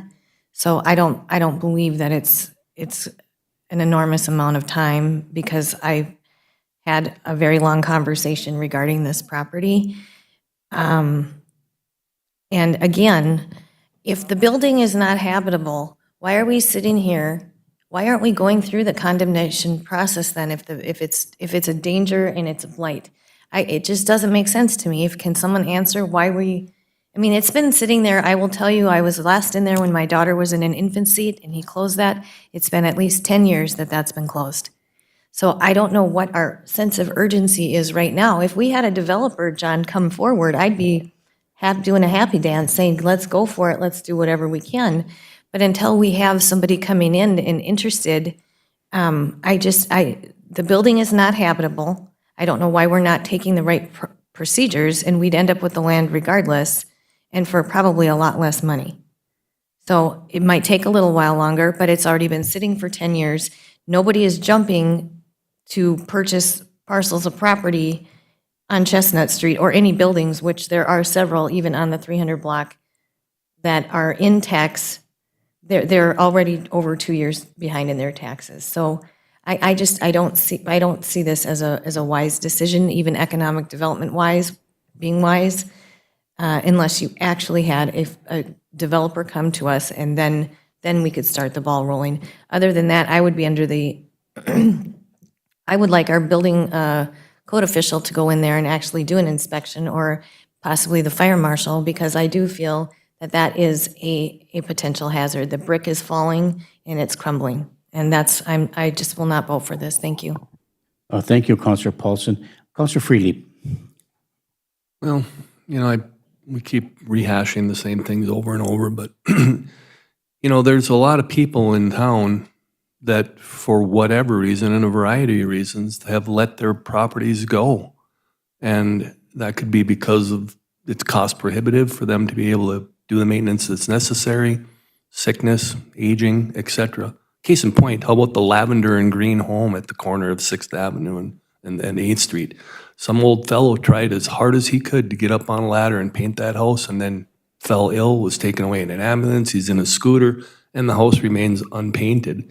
And that's not meeting our blight and property preservation maintenance code. The other thing is, like, for example, I own properties. Right now, the property on the corner that we bought for a nominal cost, we've dumped in pushing $80,000 into that home, and when people walk by and look at it, they're scratching their heads wondering, what are they doing with that building? Because the actual exterior of the building has virtually been unchanged. And so people may be making investments in this community to make themselves comfortable on the interior and just putting off making things look nicer on the exterior. I guess, we've made some other purchases, but I guess my point is like, we expect other people in town, and we put that property preservation and maintenance code in place to raise the expectations of everybody in town to try and take care of their properties, make efforts to make it look nice enough so that the property values of your neighbors are not going to fall because of your own deferred maintenance. And it's Main Street. I mean, it's the main street. It's Chestnut Street in Virginia, Minnesota, and we've got this dilapidated building that fell into disrepair at no fault of anybody's other than the fact that somebody passed away and was no longer able to care for that building. And I guess it's on the responsibility of the administration of the city to look at what we can do on behalf of our city to redevelop areas that have fallen into disrepair, that we can potentially take responsibility for. There's not a whole lot we can do within the city other than impose our property preservation and maintenance code on people, many of whom can't afford doing what we expect of them anyhow, or unable to. So I guess I'm of the mind too. I'm very, I'm not like head over heels like this is something absolutely we have to do. But when I look at the city and what we're trying to accomplish, and particularly trying to revive Virginia, and particularly our downtown area, which was really a very hopping spot for many, many decades, it's one way for us as a city to demonstrate that we have an interest in doing that and to make the investment necessary to begin that process. That building needs to come down, and I think it's a pretty minimal investment compared to the other investments we've made on properties we've purchased in the recent past since I've been on the council. And yeah, there's going to be additional incurred costs for that, but hopefully it would be an incentive for somebody then to come forward and see that there's valuable property on Chestnut Street for which they could use it for development that would benefit us in the long run. So it's a tough call, and we did invest in other properties like 118. I don't know if that's been sold yet or whether or not we're going to be gaining revenue off of that. But and like Mayor has said, there's you do hear crickets for a while, but at some point it may turn around and be something that's going to be very valuable to the city. You just don't know. I personally, when I walk down Main Street with my wife hand in hand, there's a lot of buildings that we'd like to see rehabilitated and or torn down, and Monso's is one of them, and the sooner the better as far as I'm concerned. And if it costs us $15,000 to acquire that property to do so and begin the process of reviving the Main Street more so than it is, then I think it's a reasonable investment. So that's kind of where I stand. Thank you, Councillor Freely. Councillor Paulson. Thank you, Mayor. I don't mean to go over this and over this and over this, but Just so you know, 326 Chestnut. I'm throwing this out there because I'm really curious to know what we're going to do when all these parcels go tax forfeiture. And is it going to be on the city's burden to purchase these properties? Okay, so 326, I believe, is in tax arrears since 2017. I could go off of the parcel codes and I could show you all day long who's that many years behind. And it's just very concerning to me that we're going to end up with all these, and what are we going to just repeat this and keep repeating this and repeating this until our downtown is revived on the taxpayers' dimes? That just does not make any sense to me. I'm very sorry. So I don't know how many votes you need to spend money, but is that a supermajority to spend? Okay, thank you. 5 votes. Needs 5 votes to spend, Councilor Paulson. Okay, thank you. We've had some significant discussion with respect to this, and I think I'll wait before we take some action because I think Councilor Beyondich should be part of this process as well. So as we move forward, we invested a lot of money in 118 Chestnut Street, whether it's through grants, city funds, whatever the case may be. And we have a committee called Revive Virginia is trying to do their very best to revive the days of old. Well, that's never going to happen, but to do some economic development to make this Main Street viable. And I commend those who on the Main Street who have done their due diligence and then kept up their properties, like Councilor Beyondich, her building, and Councilor Paulson, her building, and others, where they've maintained their properties to the point where it's necessary to do so. Britt? Feeling a little ill, so she's in the hallway. She's ready to vote whenever we're ready to vote. Okay, so, all right, let's look for some council action with respect to this building. Do we have a motion on the floor?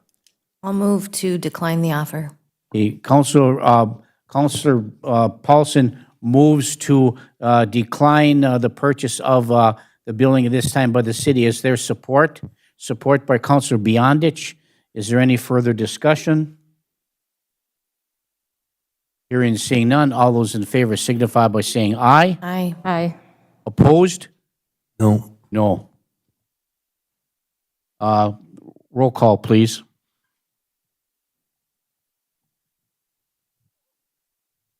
Friedlieb? No. Paulson? Aye. Beyondich? Aye. Johnson? No. Aaron Sally? No. Huffy? No. Baraboo? No. Motion passes 5-2. I'm sorry, did I make a mistake? Yes. Voted to buy. Huh? Carl? Well, you voted no. Understood. Want to change your vote to aye? Okay, so Councilor Barnzelli changes his vote from nay to aye. So now the motion fails 4-3. Thank you. Welcome. Okay, thank you. Let's move on to the next item. Next item on the agenda is the expiration of the Families First Coronavirus Response Act. I did put a little update in there. In March, we had 2 employees go out because their spouses tested positive. So they were out for just a few days, not the full quarantine date, because they were fine. We have 1 police department employee that got tested yesterday. We haven't heard back yet. Okay, so it hasn't been a significant burden on us at all. So is it your recommendation that we continue for another month? I would suggest that. It gives the employees a peace of mind that if they we still have staff getting vaccinated. We had a whole bunch end up going yesterday. I'm going this week. We still have people still getting their vaccines in. Now that the guidelines have loosened up a little bit, so. Okay, thank you. Well, then I'll look for a motion on the floor from the council. Councilor Johnson. I would move that we continue this for another month and review it as we have been. Okay, Councilor Johnson moves to approve to extend the Coronavirus Response Act that came from the special council meeting on 1/12/21 for another month. Is there support? Support. Support by Councilor Friedlieb. Is there any further discussion? Counselor Bearable. Yeah, I'll go along with this for one more month because in that time, I believe they've just opened up all the vaccines to just about any age bracket now. So we should be able to get just about everybody vaccinated by the time the next month comes up. And if we do, that's the time I'm going to cut it off if most of our employees get vaccinated. Thank you. Yep, thank you. So, thank you. Moved and supported. Any further discussion? Hearing and seeing none. All those in favor signify by saying aye. Aye. Aye. Opposed? Motion carries. Thank you. Item number 14 is approve the resolution for IRRB Residential Redevelopment Grant Program, which is demolitions. And there's 3 separate houses, 214 5th Street North, 805 5th Avenue South, and 614 17th Street North.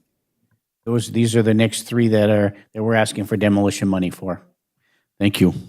Mayor, what page number are we on, please?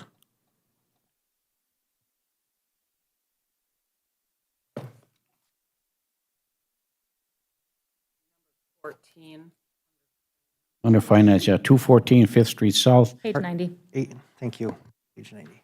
Much easier to find it when I can just type it in. Okay, thank you. All right. And these are they're ready to be going. They're in the process. We're just trying to get the grant money in place. Right, get the rank ready to go. So thank you. Those are the next 3 on your list. I know there are several others that are forthcoming. I'll make a motion. Mayor, we did do these one at a time, don't we, Brett? Or can we do them all one at a? We could do them here as one motion, but at the council meeting, we'll have to do separate. Okay, okay. Then I'll move that 214 5th Street North be put in for recommendation for the IRRB Residential Redevelopment Grant Program. So you're going to do them individually? Okay, all right. Motion by Counselor Bearable. Is there support? Is there support? I'll support. Support by Counselor Freely. Is there any further discussion? Hearing, seeing none. All those in favor signify by saying aye. Aye. Aye. Opposed? Motion carries. Next one. Next one, I put in your packet from the RAMS meeting, the allocation of city funding to be received from the American Rescue Plan. I definitely do not need an answer today. We haven't got the money yet. But we are looking at getting $975,000 in 2 lump sums. So we'll get some this year and some next year. I have not heard the date when it's coming yet, but it's something we need to discuss. What are we going to do with the money when we get it? Okay, thank you. Did we do this? Did you do all 3 in one motion, or did you just do the one? You indicated only one address. Yeah, it was only one, so, yeah, so I'll do the other. All 3? You can do it as one. Yeah. Are we doing it all at once? Because you had mentioned. If nobody has an objection, I don't care. We can do it all at once, then The meeting will have to choose. you'll have them separate in the meeting. Oh, So okay. the motion is to do all of them at one time here at the committee of the whole meeting? You're comfortable with doing all 3 in one motion, Counselor Bearable? Yeah, I'm fine. And the support is as well? I'll support for discussion. Yeah. Further discussion? Counselor Freely? Well, rather than figure out what we need to do with it, I'd like to see the administration come forward with the recommendations for what we do need it for, I guess, because you're going to know that more so than we will. The funds Are we talking about American the demolition now, or are we talking about 15? Oh, I thought we went on to 15 here. Charlie modified his motion for the demolition to include all 3 parcels. Oh. Are you okay with that? Yeah, Okay. okay. Good, thank you. Okay, I'm on your frequency now. We're not on number 15. Oh, on Okay. number 15, Thank yeah, you. yeah. This, Mayor, if I may. Please continue, Counselor Freely. So this is now we're moving on to the American Rescue Plan? We are. Yeah. Ideally and preferably, it would be like coming to the council with recommendations for which we would need to use this money and prioritize accordingly. So then we can discuss that and reprioritize in our own minds if necessary. That would be helpful. Thank you. Yeah, I'm on your frequency as well, Counselor Freely. Counselor Bearable? Yeah, this is exactly what I was talking about with the Baker Tilly stuff that's coming from this rescue fund, recovery funds that are coming up. If you can see, there's $350 billion broken out into different sections. These are where these potential grants can come from in different sections, other than the $900,000 we're going to get split over 2 years, 900 and some thousand. This is separate money that you're seeing in this. So that's where we have to have the staff do some work so we can look, or suggestions from the council of where we want to go to recover money. You've got all kinds of different areas in there. There's like 9 different pots of money that are separate from the recovery money that we get as a city. Am I correct on that, Brett? I believe I am. Correct. So you don't need any action right now. When we get the money, No, I we'll just need make, a direction on how you want us to proceed. okay. All right, well, I think the, Counselor Friedli had a good motion there from my perspective, so, Counselor Johnson. I was going to just make a formal motion to Please direct do. city staff to take the appropriate steps necessary to present options so that we only spend that money one time and not 4 or 5 times that we're really good at. Okay, a motion by Counselor Johnson. Did you get that motion, Pam? Is there support? Support by Counselor Freelieb. Any further discussion? Mayor. Counselor Bearable. Yeah, I'm sorry. I sat on this whole thing through the Rams organization. We had it in our meeting at the end of last month. You gotta understand, there's a initial pot of money that's $900,000 plus dollars. That's split over a 2-year time frame. Okay, that money can be used for anything the city wants it to be used for. This, what I'm talking about, is a separate pot of money. These different pods that you have of state and federal fiscal recovery funds, they're spread out into different pods. This is the ones we need to make decisions on right now, or not even now, because they haven't sent the criteria No down yet. guidelines yet, no. They're gonna have criteria that comes down for each one of these pods. There's 9 of them where you can go and ask for money. It can be anything from streets to sewers to who knows what, because they haven't come down with the actual criteria from the government yet. And that'll be coming. The other money, that first pot for those 2 years, we can spend anywhere we want. That's our money. Okay? But this money is special money that you have to apply for. That's where I was coming. Maybe I didn't make it clear. But I sat through the whole presentation and I asked them to send this information to you folks as counselors, and that's what they've done from Rams. So you can look at it in more detail. Thank you. So it's been moved and supported. Is there any further discussion? Hearing and seeing none, all those in favor signify by saying aye. Aye. Aye. Opposed? Motion carries. The next item on the agenda is the review of the contract for architectural design services between the city and Wold Architects for the Virginia Public Safety Center.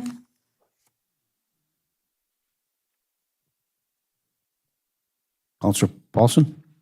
Thank you, Mayor. I'm wondering if I could move to table this until we either have representation by Wold or Chief Lewis. I know that they had said that they'd be available by phone if we had any questions, but I'd rather see this in a presentation format. So if I could move to table, I would like to do that. Okay, a motion on the floor by Counselor Paulson to table until we can establish another meeting to discuss this further. Is that correct? Yeah, that it would be in a presentation format from either Wold or Chief Lewis or both. Chief Mattson also, because it's also. Chief police Mattson, I'm site. sorry. Yeah. Yep. All Sure. parties that are included. Yep. I would feel more comfortable in a presentation format rather than, it was lengthy, so, thank you. Absolutely. I spent the whole weekend looking at the thing, and I concur, Counselor Paulson, we need to have a little presentation as we have in others. So it's been moved by Counselor Paulson to table until we can schedule a presentation through Wold and other interested parties. Is there support? I'll support. Support by Counselor Freelieb. Is there any further discussion? I'm sorry, no discussion. Apologize. All those in favor signify by saying aye. Aye. Aye. Opposed? Motion carries. Thank you, Britt. Thank you. And then the final item that I have on the agenda is the closed meeting for a state statute, as per state statute 13D05 subdivision 3, attorney-client privilege as a result of pending or threatened litigation. I'll move to close the meeting. A moved by Counselor Paulson to close the meeting, supported by Counselor Johnson, was it? Okay, hearing, any further discussion? All those in favor signify by saying aye. Aye. Aye, opposed? Motion carries. Meeting is now closed. You feeling okay,